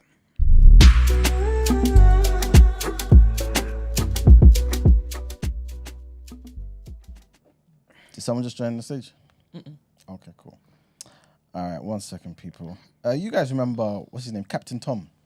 No. I think that's the next headline. Oh my gosh, the old man that was Yes. walking around his garden trying to make money for NHS or something like that. Yeah, for NHS. You remember now? Yes. During COVID. Sorry. He ain't died, did he? He's been dead a few years now. Yeah, he hasn't it? Yeah. But remember, his daughter took over the Girl, charity. no one wants to see you work. Oh, no. Collecting money. Yeah. So basically, what did you say, Brent? Still collecting money. Fair. she's a scammer. Why? I'm gonna tell you. So basically, there's an inquiry and everything. Yeah. Your poor dad. He was so cute. Met the queen and everything. Diabolical. That's horrible. There's so much more to the story, but I'll give you like a brief. You know what that was he doing? So basically, like during COVID, when people were outside making noise with their pots and pans and whatnot, he was walking around his garden for the NHS. Yeah, raising money, trying to raising money for NHS, which is terrible. Which I don't just know walking why. around in a circle. He became a nation's favorite, but really and truly, I feel like that just spoke to the despicable government that we have, because now you got this old man on the cusp of meeting the Lord, doing hella physical activity. So it became like a nation's darling kind of thing. He started a charity that helps, that raises money for NHS, blah, blah, blah. And then he died. He met the queen. Like, he was literally the nation's darling. Then he died. And apparently his daughter's out here. What's she doing with the money? So she's basically used his name to do a bunch of different things. So books, charity. She paid herself like, I think, 80K. And no, I don't want to do a disservice, but essentially she tries to pay herself like 160K. Ma'am. Yeah. Ma'am. But she couldn't do it. So what she did was she paid herself 80K and then give us 80K bonus. And she put 80K into something else that would benefit her. So essentially it was the same thing. She tried to buy a spa in her house using the charity money. And her and her husband. To do what? A spa? Buy a spa, yes. She had to buy a spa? Hot tub and everything at her home with charity money. I'm not exaggerating. Guess what the excuse was? She's grieving her dad. Or reason, pardon me. She's grieving. No, it was a mistake. She thought it was under a different name. She thought it was under her own, I guess, personal name. But instead it was something else. But yeah. The man just too funny. Was like, it was a mistake. That's basically what she said. It's diabolical. In fact, let me show you. So basically she's saying to use the wrong card. Well, essentially. It was applications. So she got it wrong on all those pages. So basically. She was putting Tom's name instead? No, she was putting it under the charity, right? Instead of her own personal. Okay, she worked so hard. Her brain just couldn't shut down for a second and put her name. Let me show you the spa, right? So because obviously I mentioned it was a hot tub, innit? Yeah. It's hot tub and more. So this is what it is. It was a spa complex. Wow. With charity money. Love that for her. This is what they're doing, you know. Do you know what my problem with greedy people? I know that they're just a little bit greedy. They always want to see, like, they always take their greediness to the extreme. That's a whole, like, David Lloyd spa. So she's cheeky for that. So this man, her dad, I should say, not this man, he passed away 100 years. He was 100 years old. He died in February. Yeah, 100. He died of COVID, in fact. February. Are those chocolates okay to have? Of course, babe. Yeah. February 2021. He died at 100 years old. So basically what happened was in 2021, that same year, right, the Ingram Moores, which is basically her and her husband, right, they received approval from the council to build a Captain Tom Foundation building. So that's basically what this was. Captain Tom spa. So that's Thank you what very she's much. basically doing. Exactly. A Captain right? Tom spa. Beside her home. It's for the NHS people. It's for NHS nurses and doctors when they work so hard, they can come and... Yes. But it's always going to be busy there. What beef? They can only go one in at a time. So there's only be her and her husband. And yes, whereas if we want to book in, so we're fully booked. Exactly. Same name. They are insane. Nah, they're crazy. She's got to feel some jail time for that. So how she got away with it? Like I said, right, she was referencing the charity's name and the number, the charity number and all that stuff. Bare times in the plan application. When the taxes were doing all of this year. Exactly. So basically what happened was the resulting building, so it had a spa, it had a pool, it had a home cinema, all of that stuff, right? It was described by council enforcement officer Richard Proctor as wholly unauthorized. And they had to demolish it. The council didn't allow them to keep it, yeah. They had to demolish it. Waste of money. Yeah, complete waste of money. But that's everybody's, we should have to pay people back then. Boy. Well, the Charity Commission found the couple failed to consult the trustees about the spa complex, of course, which suggested that they were using the charity and its name inappropriately for their private benefit. So this is basically what they were doing. Hence the books mentioning this man's name. Captain Tom did this and all sorts of adventures that Captain Tom has done. Right? Just selling books. Tom? You think you had a sensible child, you know? It's to keep my legacy going. Doing that? And she ruined it. It's not right. It's not right, man. Legacy quickly built in like a few months. Mm-hmm. So Take her to jail. just a few other things. Basically, so a whole findings inquiry thing was done, and they basically said that she was very much involved in discussions around setting her salary. Like I was saying, right? So she said to one of the trustees by the name of Stephen Jones that her expectations were in the region of 150k per year. Oh, doing what? Girl, you didn't even start the salary, the charity. It's insane. It wasn't even your idea. Yeah, she basically said her claim that she was not offered a six-figure salary was described as disingenuous by the inquiry, because obviously she said she didn't get that. She got 80k or whatever it was, but obviously she finangled it in some sort of ways where she still benefited. She purposely removed the conflicts of interest clause from her employment contract with the charity, right? So she basically said to the same trustee that this is not a legal requirement. I will not be doing anything to conflict with all my roles, but I cannot be in a position to request authority at every turn. My life will grind to a halt. So that part of the contract, took it out of there so she could pretty much do anything that she wants. And yeah, basically she had another company called Club Nook, right? Which, and that company owned all of Captain Tom's trademarks and all that sort of stuff, right? And the trustees had to consult with them when they wanted to use his name for charity purposes, right? Can you imagine? Mm-hmm. She's going in. That girl that said she's a smart criminal. Basically. I hate more. Anything I like about a criminal, it's a smart criminal. I'm like, They had to ask permission to sell mugs of Captain Tom. So anything they tried to do about Captain Tom, his name, to try and raise money for the NHS, which was the whole thing. That's the whole point, before, right? But then she is allowed to use it whenever she wants to and abuse it. Yep. She's got to be fake. This story can't just end with you just gist. Well, what's happened was now there's no prison time, none of that stuff. Why not? I just throw it out it's there. Fraud. She's just been disqualified from being a trustee or holding a senior management position in charities. So remember what happened with Naomi Campbell? Yeah. Yeah. Oh yeah. Basically the same sort of thing. So basically, the husband, he's been removed from that position for 8 years, so he can't do any of that sort of stuff in the charity. And she basically 10 years for her. But that's you have children, take them out too, even if it's a 5-month-old baby. Yeah, for real. You're not allowed for the next 25 years. For real. But it's a misappropriation of funds, though. And when it's charity, you're getting the public's money, so there should be consequence for that. She's basically run up to people on the high street and slapped £20 out of each person. Yeah. Basically, yeah. There should be consequences for that, outside of you just not being the trustee. Because you're not a trustee, but does she still work for them then? Because she'll get a salary. See, I'm not even too sure. But yeah, I think that's a good point though. But yeah, but that's basically that particular headline with Captain Tom, man, and how the family benefited from the charity. Poor man. Now people are gonna Google Captain Tom and see Captain Tom and see scammer. Exactly. She rubbished his legacy. She really did, you know. After all that. And for what? A spa that got broken down. Nice spa though. I know they had a Himalayan steam room, a citrus steam. I know they went in on the salts they had in there. I know they did. It's insane. Crazy woman. But yes, next headline, and the chair of the BBC's Children in Need charity has resigned after reports that she protested over grants that were awarded to an LGBT youth charity whose former chief had been involved in a child abuse scandal, right? This is too complicated for my brain. So basically, what it seems like is that she basically resigned, and she was telling people, don't give grants to this LGBT youth charity. Not because they're LGBT, but because the guy who's the chief of it is a paedophile. He's part of a paedophile ring. Oh. So I think they've kind of done it in such a way where they're trying to say she had some other agenda sort of thing, but she's no. She's like, no. It's because of him. Exactly. So, yeah, man. So her name's Rosie Milliard. She's a writer and a broadcaster. And she accused the charity of institutional failure in her letter of resignation, which was shared by the Times. And she objected to this is what she objected to, right? A £466,000 being awarded to LGBT Youth Scotland. That's the name of the charity. And this charity supports young gay and transgender people. Fine. Its former chief, James Rennie, was convicted back in 2009 of child sex assaults, right? So the grant from Children in Need began 7 months later when the charity had new management in place.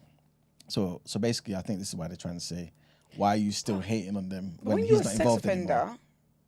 When you commit sexual abuse against children and stuff like that, you're on a sex offenders list. Yeah. And part of your condition is that you can't work with children. So why is he working with children? No, so he was doing it, then he got convicted and then got removed. Yeah. Someone else took over. And then he came back. No, he's out of the picture. But she's against money going to that charity because of his involvement in it. But is there proof that the charity is not giving the money to the people that's involved? I don't. Because if there isn't, then auntie, then there's so much I can do to help you. Exactly. She should have just because he's not. I thought he was still like the leader of it or something, like running the charity. So if he's not involved anymore, and it's just because of his past, and it's not that the current person there was also part of his ring. Let the kids them have the money, man. Yeah, that's what I don't understand. Doing too much. Yeah, but it's because the allegations were made whilst he was there, innit? So she's basically saying it's a failure on our part. Like you know what I'm saying? Like, whilst the allegations were there, he was still giving him money. Yeah, but how would we know though? Convicted, I know when we found out he got convicted, no? Yeah, it's true. But you know how in other areas of life, right, they typically suspend the person until they do the whole review and investigation. She's basically, I think, trying to say that. Why didn't we stop certain things at the allegation stage? That was in the past. No, it was what was happening. Yeah, but that was 15 years ago. No? Yeah. I think she just doesn't want to work anymore. I think she just didn't. I just think I'm sorry. This sounds like a headline this is something she should have done in 2012. If anything. I don't know why you're... What? I think she just didn't want to work anymore. I hear it. Probably at this stage, You know what? Hell yeah. Hell yeah. I want to work. Hell yeah. She's right. But Children in Need spokesperson said, nothing is more important to us than the safety of all children and young people. When allegations were made in relation to LGBT Youth Scotland, their grant was immediately suspended with the full support of the board and a review began. In order to do this thoroughly and fairly, the review took 3 months and culminated in the decision to withdraw funding. Rennie, this is basically the guy who was part of this whole thing, right? He had been the chief executive of LGBTYS from 2003 to 2008 and is also a previous SNP advisor. And he was jailed in 2009 after being revealed as a member of a paedophile ring. He was given a life sentence for sexually assaulting These people need to be... For sexually assaulting a 3-month-old child. Sorry. What? Yeah. And for conspiring to get access to children in order to abuse them. He was ordered to serve a minimum of 13 years, later reduced to 8 on appeal. These are the diabolical animals that we live with. Next headline, the rate of primary school pupil suspensions in England has more than doubled. Primary school? Primary school in the past decade, with over 37,000 suspensions in the autumn term. Is it the black baby mums, isn't it? That's what they're going to say. Listen. Permanent exclusion rates have also increased by almost 70% in the same period, disproportionately affecting children from SEN backgrounds, so special educational needs and disabilities. The government acknowledges the situation as a crisis point and aims to improve standards in schools. Experts emphasize the need for early intervention and support for children with SEN to prevent long-term negative impacts on their education and well-being.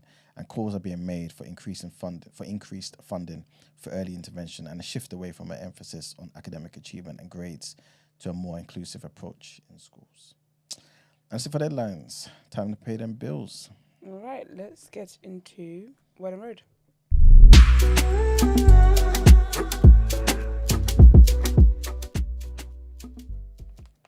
Sorry, I'm just sending some. All right, what are we talking about today? I think my first one is about Grace Jabari. So Grace Jabari, who is Jonathan Majors' ex, she has basically dropped the civil suit against him, not the criminal girl. Remember, he was charged. The civil. So basically, she filed a suit against a defamation lawsuit against him, because after he was found guilty, that's when he went on. He did a whole interview and had a whole thing about saying he wasn't guilty, and so she was suing him there was a civil lawsuit against him for defamation of character. Yeah. Basically. So she's dropped that now because they've been able to reach some kind of agreement, basically. Okay. So that's what's happening. On that, and then secondly, 1 second, y'all. I'm just going between screens. Speaking of legal things being dropped, Jussie Smollett, who is one of my funniest stories in life, his conviction of attacking himself has been overturned, basically. So if you remember, there was an attack in 2019. He attacked himself in 2019. And he said, the Nigerian guys. Literally brothers, attacked right? himself. And he tries to do the whole civil rights. Like, literally, I'm the gay Tupac. What he said. That's what he said. Dropped mic, flapped his coat, and walked off the stage. I will never forget that. I can never forget that. And this is why we say America's not a real place. Yeah. It's not. It literally was given an episode of Empire. Literally. It was. Why did he I was looking at him like, you think you're really Jamal, don't you? Like, you really are playing into this character. And like Lucius and Cookie are gonna bail you out. You know.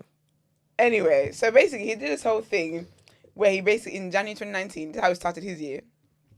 He said that 2 men assaulted him he was in Chicago. 2 men assaulted him on his way to go and get a Subway at like 1 o'clock in the morning. Apparently he couldn't call the kitchen, the hotel or whatever. Fair enough. And then he said that they basically tied something around his neck. They had MAGA hats on. That was one of the most important parts, because that was around the time Trump and whatnot. And people were like, oh my gosh, Trump is indoctrinating the people. Like, it's a whole thing. They had MAGA hats on and they were shouting gay slurs at him. And they also said, what was it? I think something like, this is MAGA bitch. Something like that. I can't remember what it was, but something like that anyway. And they tied is it a noose? What's that what it's called? Around his neck. And then they also poured, was it bleach or something on him? Or something like petrol, something like that anyway. It was a whole thing. Told the police that obviously he started a whole thing of, oh my gosh, this is the craziest thing. This is clearly a hate crime because he's gay and blah, blah, blah, blah, blah. And then I started to investigate it. So I think, something ain't right. And I feel like he did it in Chicago because Chicago at the time was like one of the places with the lowest rates of conviction or like police investigating stuff. Yeah. But you're a celebrity. And your shit went viral. So they decided, we are going to use your case as a turning point. So they investigated and they found, I was going to say it was Tad, it was not Todd. But they investigated all of it and they found that it was him. It was at the end, he was at, all of this. He basically blamed these Nigerian brothers and said they're black guys, blah, blah, blah. They spoke to those guys and they were like, yeah, he tried to offer us money he basically offered us money to personal train him. When we said personal train, maybe he clocked how strong he was. So I don't know when he got this brilliant idea in between burpees. It's like, I don't know. But he basically tried to say to them, oh, this, da, da, da, da. I don't know if I think he paid them to rough him up or something like that. And then he also they also did like a lay of the land before the attack date. Oh, yeah. To kind of peep where the cameras were and where he was. Yeah. Sir, I hate dumb criminals. I hate dumb criminals. Anyway, did all of that. But basically, the Supreme Court of Illinois has overturned the conviction on charges of staging a racist and homophobic attack against himself in 2019. Because basically, he was basically charged the second time. So apparently, the first time he was charged, he had a deal with them where he was going to forfeit his bail money, which is at 10 grand. He's going to do community service, blah, blah, blah. He was charged with that. But then apparently, the Chicago police... Then I don't know if it was Chicago police, but basically there was another investigation that went on, and then that one is what could have. There was a whole thing with that one. So basically that's been overturned, essentially. So he's not facing. He was going to be facing. He could have potentially be facing jail time with the second investigation. But Supreme Court was basically saying they shouldn't have investigated. That there was no need for you not to get involved because it was already sorted. Cut a long story short, not them being overachievers and overworkers, but that's basically what happened with that. Metro Boomin and Future on a cover of GQ magazine. And of course, they're talking about different things, but one of the things that's picking up the headlines, of course, is the Drake situation, where Metro and Future had an album, and basically people said that the album was to cuss out Drake or something. And I think that was around the time of the whole Kendrick stuff going on anyway. But basically, Metro in the interview for the magazine said, me and Drake, we had a person. Oh yeah, basically there was speculation about the beef between Metro and Drake being about a girl. Apparently. But he's basically clarified that. And he said, me and Drake, we had a personal issue. And for the record, not over no girl or nothing silly like that. It was a personal issue that really hurt me and disappointed me. But if you take all the rap entertainment out of it, it's like, have you ever been really cool with somebody and y'all fell out over something? It happens every day. It's just regular shit. This just happens to have had an audience. He says, people really think we sat for 2 years making 2 albums to be like, yo, F this dude. What kind of shit is that? He says, do you really think we're going to spend that much time, effort, resources on just trying to get at somebody on an album? That's some serious hate. So cut a long story short, it wasn't that.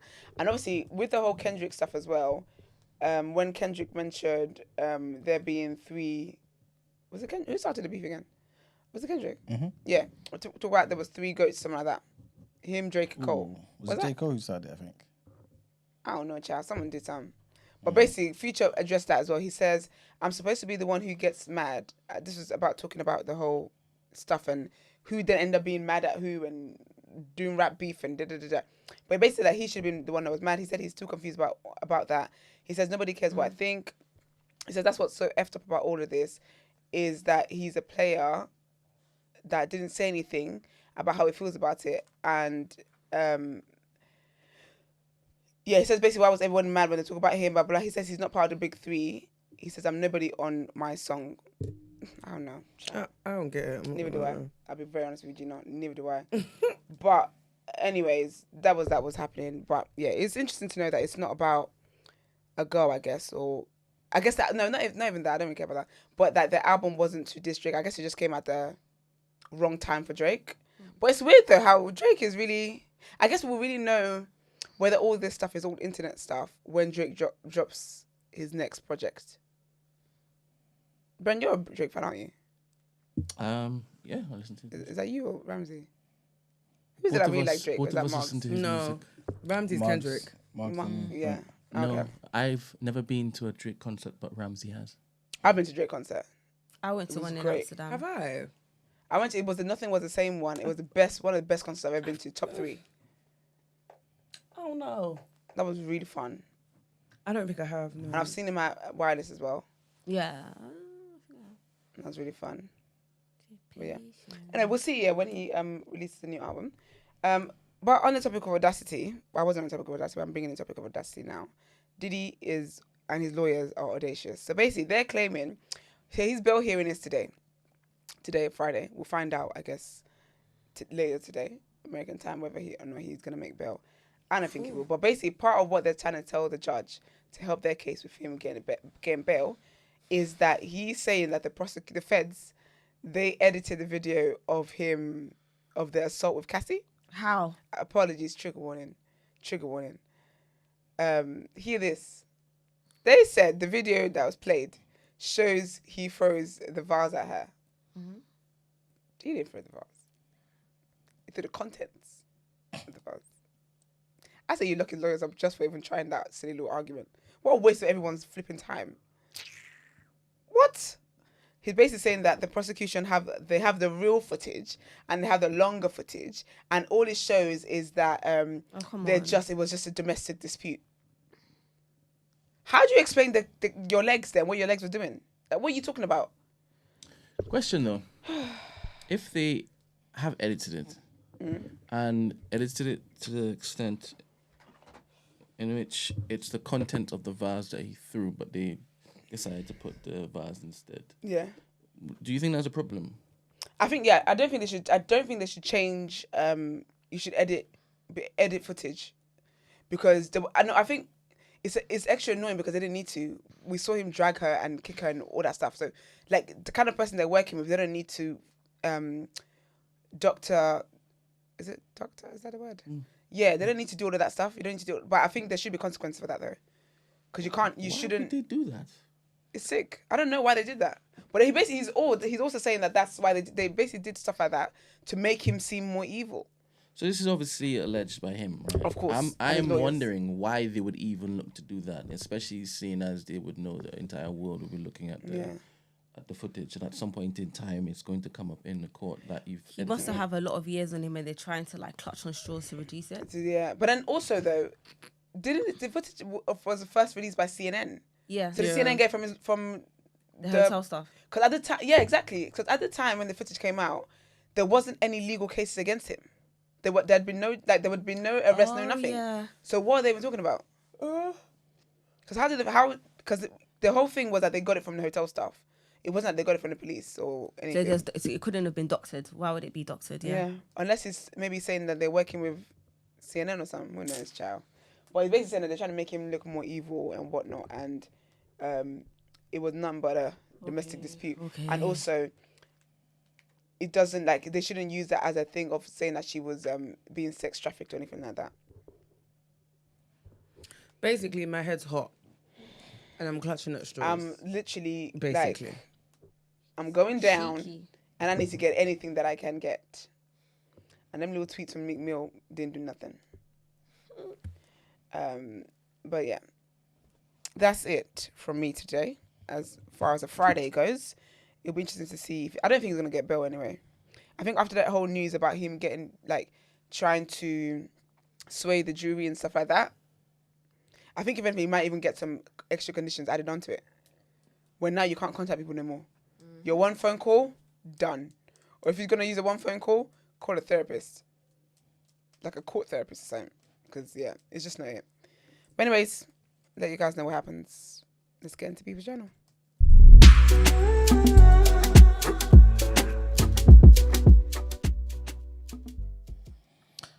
All right, people, welcome to the People's Journal, where I give you the news from economics point of view. All right, so there's a few things to talk about, right? 1 second, people. I want to ask you guys CVs, yeah? Have you guys embellished on your CVs? Allegedly. Allegedly, I think it's a smart thing to do. Okay. But not like I'm an astronaut. I'm a pilot. Come on, man. You just make it sound a bit more... because when you work here, what you do is so normal and not that big a deal to you because you do it, you're used to doing it. But you have to describe it how it's described in the job description when you apply for the job. Do you get me? You just have to make it package it well. That's what I would say. Okay. With your role, I would like for you to not answer the question. So, we've got to protect you at all costs. Yeah. No, joking. No, the reason why I'm saying that is because it's come out, that the Chancellor, Rachel Reeves, embellished her CV. I don't have a problem. Do you know what? She's doing great things, isn't she? Do you know what I've noticed? I think for me in tech, when it comes to embellishing your CV, people do that to kind of I think tech in itself, if you are technical, is quite embellished. And I think sometimes where you've worked for and your tenure in companies, it speaks for itself. You can embellish your CV, but it's all about how you interview and how you perform in it. Yeah. So if Rachel Reeves has embellished her CV to get through the door, she obviously interviewed for the job, she obviously got references, it would be kind of crazy to fire her based on the fact that she embellished her CV, that she's passed references for, and she's passed interviewing stage for. Yeah, I guess so. But the passing the references part, though, what if someone says, that's because I had links?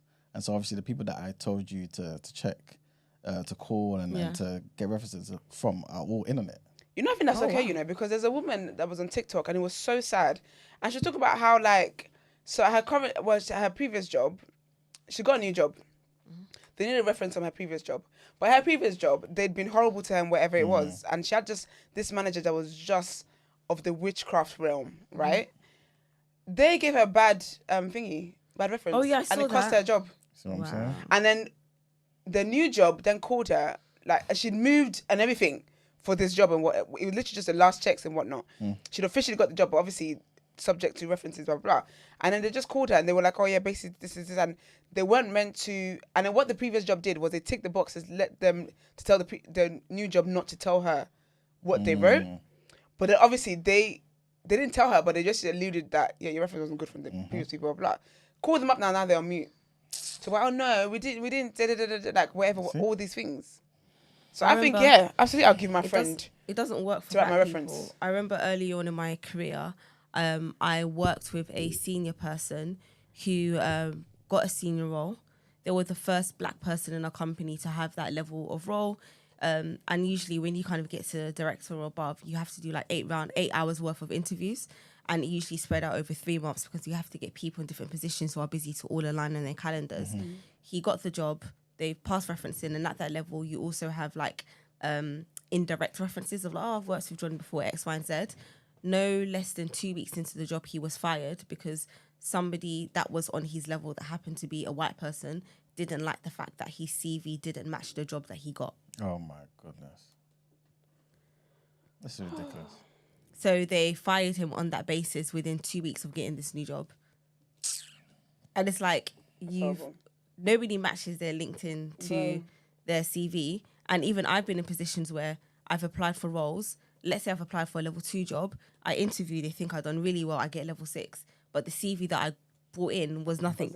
But you can't fire me because of that. So obviously it was an uproar, and because he was the first black person to be on that level, obviously as black young people in the company, we were few and far. We were quite concerned, like, this is not what's happening. Right. They were just adamant, no, like, you know, we take marketing in our company very seriously. Like, your CV has to match your LinkedIn. And then I would change it. Then they came up with like some cock and bull story that, and when he had conversations, so when you kind of like get inducted to a new company, you have like induction conversations with people.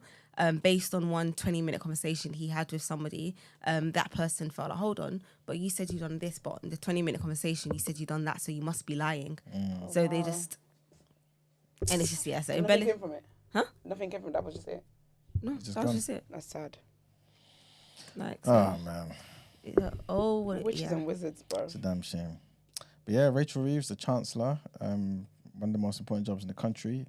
To be fair, her thing is not that big a deal to me, man. And anyway, long story short, basically, she's been accused of falsely claiming that she worked as an economist at the Bank of Scotland.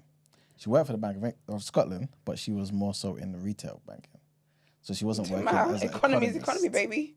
Whether I'm taking Grandma Margaret's money through the counter, economy is economy. I mean, but it's different. She's doing a good job now. That's all. Does she understand them numbers? It's debatable. Because she's been longer than the crazy was in. Yeah, that's crazy. To be fair. So, yeah. Haters, man. Leave her alone. Yeah, Go on, sis. But they're basically saying that her actions were there to deliberately attempt to mislead the public and undermine. All the politicians mislead the country. Yeah. I feel misled by, what's his name? Actually, by every single one of them. From Theresa May all the way down. Yeah, it's just politics, isn't it? Yeah. Exactly. But since then, she's gone back to her LinkedIn and she's edited. Love that for her. Big up you. In my head, I was thinking, why do you guys even have CVs? You're the top role in the bloody world, in the country. But obviously, CV's like a booklet. Yeah. Next thing I wanted to mention is energy bills are set to rise for the second time this winter. To be fair, it's not the biggest rise, but a rise is still a rise. And it's the second rise, like I said, this winter, which means that someone paying by direct debit and using a typical amount of gas and electricity will now be paying £1,738 a year, right? Which is £21 more. Okay. Yes. It's only an increase of £21 from the last time we said there was an increase. It's the second increase this winter, by the way. Yeah. But still, it's something. Winter just began. There you go. Barely. Like, we're literally a weekend. Yeah, man. Obviously, you guys know energy bills have been high for more than 3 years. People say 3 years, but it's obviously more than 3 years. And a lot of the charities who are involved in this, you kind of look at, how these things are affecting the everyday person, especially the vulnerable, have warned that, it's left loads of people struggling to cope. And they're pretty much having to choose, man, to go without heat. At certain times. And again, we spoke about this last year as well. It's the same sort of struggle, same sort of thing, man, unfortunately. Next thing I wanted to mention is Obviously it's not related to the energy, but still in the same sort of sector, kind of stuff that we rely on. And this is about water. So apparently, water firms have been blocked, thank God, right, from using customer money to pay bonuses. And these bonuses collectively would have been worth £1.6 million. So if not for Ofwat getting involved, these people would have taken our money and paid themselves crazy bonuses. And I think at the moment, I think the water sector is probably the worst in terms of the shenanigans that they tried to pull, man. Because, I mean, we've been speaking about them for months now, about how they've just been increasing the amount of money that they're charging us, but they've not maintained anything. Sewage is diabolical. Infrastructure is diabolical. Everything's just poor. Everything's poor. Like, if there's one industry where CEOs and people in high positions are undeserved of these bonuses, is that one. You know what I'm saying? So anyway, it's good that Ofwat jumped in and prevented them from doing that. Next thing I wanted to mention is a guy called Gary Gensler, right? So he's the chairman of the SEC. SEC is the Securities and Exchange Commission in America, right?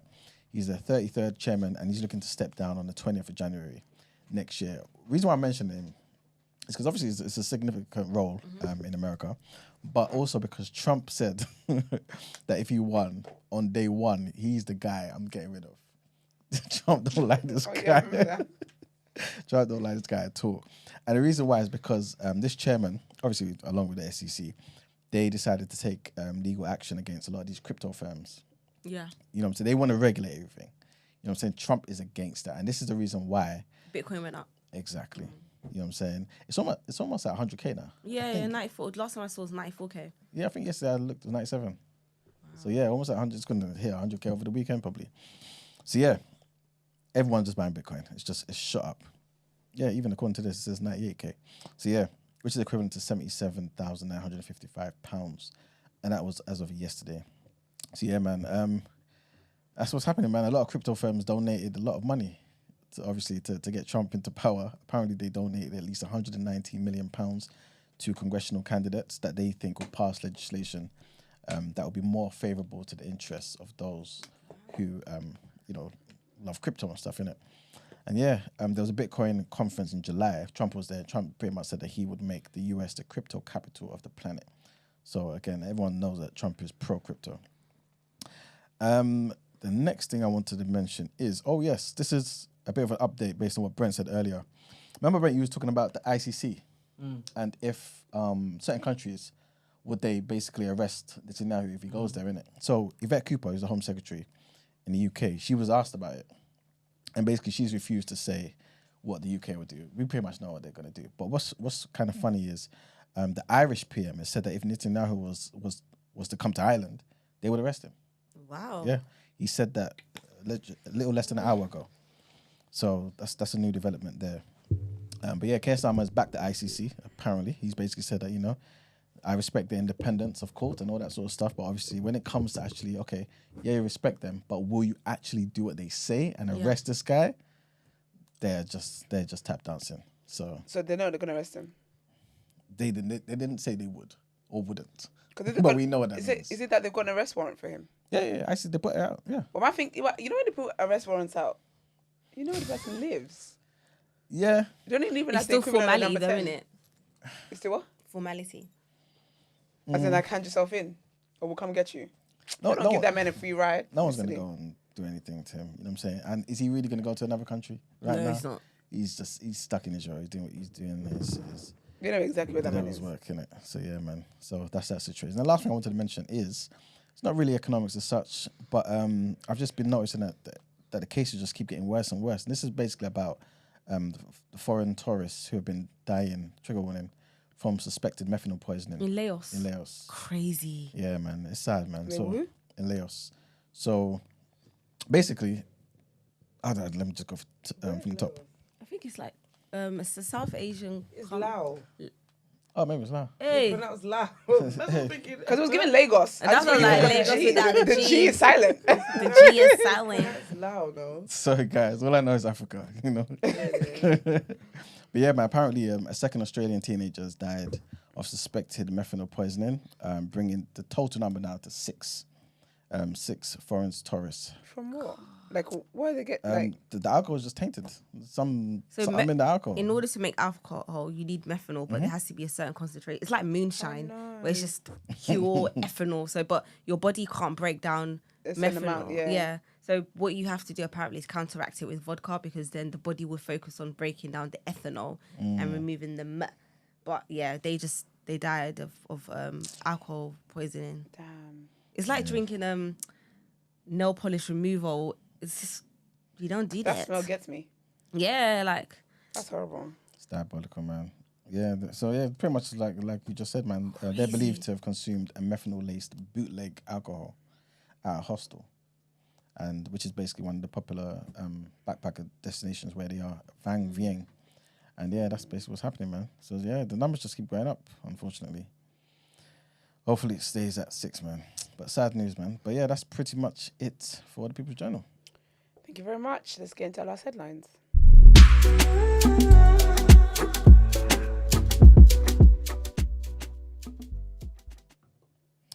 All right, people. So our last set of headlines: U.S. President-elect Donald Trump has nominated veteran prosecutor Pam Bondi as his new pick for Attorney General. This is hours after Matt Gaetz withdrew his name from consideration. Remember, we spoke about him in the first set of headlines. Bondi has a long track record in law enforcement and previously served as Florida's Attorney General. She's a long-time Trump ally, and she was part of his legal team during his first Senate impeachment trial, and also publicly supported him by showing up at court during his hush money trial in New York as well. So Trump said on social media that Pam was a prosecutor for nearly 20 years, where she was very tough on violent criminals and made the streets safer for Florida families. Bondi, like I said, she's been a close ally of Trump, and been close to him since the 2016 campaign. And she's been telling voters at a recent Trump rally that she considers him a friend. In 2019, she joined his White House to focus on proactive impeachment messaging, serving both as a legal advisor and defense attorney during his first impeachment. This is during which he was acquitted. She also continued to be part of Trump's legal team in 2020, as it made false claims that the election had been stolen from Trump due to voter fraud. But she's been with him basically, long story short, since the beginning. So it's no surprise that she's getting this role. And the next thing is Storm Bert is expected to bring high winds and potential flooding to the UK this weekend, guys, after a cold snap caused temperatures to drop below freezing. So an amber warning for snow and ice has been issued for central Scotland. Okay. And yellow warnings for rain and wind are in place for very much of the country. Heavy rain and strong winds could cause localized flooding and disruption in the transport network and buildings. So guys, be aware of that. And a last minute addition. Remember we spoke about Chidima Additional, right? Mm-hmm. Who's the lady who basically was representing Miss South Africa. Yes. And South Africa said, no, we don't want you. We want the white South African. She went over to Nigeria. She came second place recently in the Miss Universe competition. And she basically has now said that she's made a decision to quit pageantry. Fair. Yeah. Go out with a bang, baby. There you go out with a bang. So she had a recent interview with Silverbird TV, and she said that pageantry has been a traumatic experience for her. She said that she's quitting for personal reasons and relocating to Nigeria from South Africa. Oh, sick. Yeah, man, so she's out of there.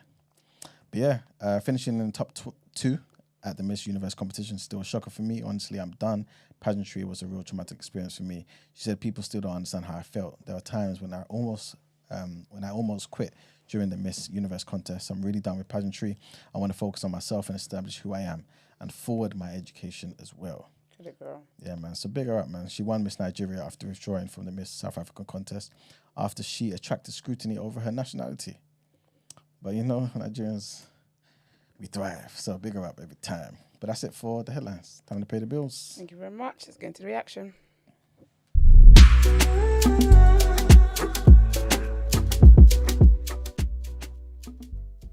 People to laugh at me. All right, guys, it's giving women in sports. So on tomorrow we've got Leicester City going against Chelsea. Then we also have Arsenal going against Nottingham Forest. What? Arsenal. Going against Nottingham Forest. We've also got Aston Villa going against Crystal Palace. Bournemouth going against Brighton, Everton going against Brentford, Fulham going against Wolverhampton, and Man City going against Tottenham. Also on Sunday, you've got Southampton going against Liverpool and Ipswich going against Man United. Mm-hmm. Don't know if that means anything to anybody, but for me, it doesn't. You guys know Daryl Nater? Daryl Nater. She's a woman. No. She was in the And British. her name's Daryl. Yeah. She's dark-skinned woman. She was in the British women's team. Black woman, short hair. Relatively, it's like there, I think. Yeah, she's sick though. Big her up, man. But long story short, she's a British sprinter and she's become the first British woman to join Michael Johnson's new athletics league called Grand Slam Track, which aims to bring together the world's elite runners and offers a substantial prize fund of $12.6 million. So the league is set to be launched in April of 2025. It's going to feature 4 meetings each year with 2 hosts in the United States, and will contract 48 athletes who will compete in 2 events each. So she joins a roster of confirmed British athletes as well, including the 1500 meter runner Josh Kerr, 400 meter runner Matthew Hudson-Smith, as well as some other international athletes like Kenya's 800 meter world champion Maria Mora, and some other people as well. And the last thing I wanted to mention is, this for the boxing fans out there, it looks like Derek Chisora will be fighting February 8th. At least that's what they're trying to negotiate. Derek Chisora will be fighting Jarrell Big Baby Miller. Man, he's 40 years old. He's popular in the UK, obviously, as you guys know. And yeah, he's going to be fighting Jarrell Miller, who's 36 years old. Jarrell Miller, obviously, he had that situation with AJ back in the day where them guys they were basically meant to fight. And obviously, this guy had taken like 200 different PEDs, and so obviously got caught cheating, got suspended. But in recent years, he's come back. He lost to Dubois, and he drew with Andy Ruiz the other day. Well, not the other day, but a few months back. He beat Andy Ruiz, to be fair. But I feel as though maybe the judges were trying to just get him back for his nonsense that he's been doing in boxing. But yeah, I'm not happy with this fight, to be honest with you. Because I feel like Chisora, 40 years old, if you listen to Chisora in interviews, you can hear him slurring his speech already. You can tell that all the effects of all those shots to his head over the years has taken its toll. And Jarrell Miller is a boxer who's not near retirement. He's 36, but heavyweight, so he can pretty much keep boxing. And he's a durable fighter. But on top of that, Jarrell Miller, this guy throws like 80 punches around. Like, he's just going to be donging Chisora in his head like all night. And I just feel like it may be a good thing to watch, but long-term, the effects on Chisora, I just don't like it. I don't feel comfortable with it, to be honest with you. I don't like even like watching him in interviews anymore, to be honest with you. I just don't like seeing people in that sort of state. And I feel like this will obviously add to it. I think Chisora wants 2 more fights in his career. Obviously, he beat Joe Joyce some months back. Everyone expected him to lose. I expected him to lose, but he won, knocked down Joe Joyce. Sick performance. I was so happy for him. And I was thinking, this is the best way to just bow out. You know what I mean? End your career now. But he's like, no, I've got 2 more fights. I think 2 or 3 more fights. He wants a big fight in Manchester, and he wants a fight in his home country, Zimbabwe, as well, to end his career. So I understand, you know what I'm saying? I understand that legacy and everything. He's given his life to boxing, you know what I'm saying? So this is just part and parcel of that. But just in terms of looking at him, seeing the boxer he was when he fought people like Fury the first time, Klitschko, he was just a different guy. He was more, I don't know, now you just see somebody who's really taken, I don't know, the toll of boxing is just, it's evident on him, and it's just not nice, man. But big up Chisora though, man. He's had an amazing career, made a lot of money, so, you know, still proud of him, man. But yeah, that's pretty much it for the reaction. All right. Well, it's time to wrap it up.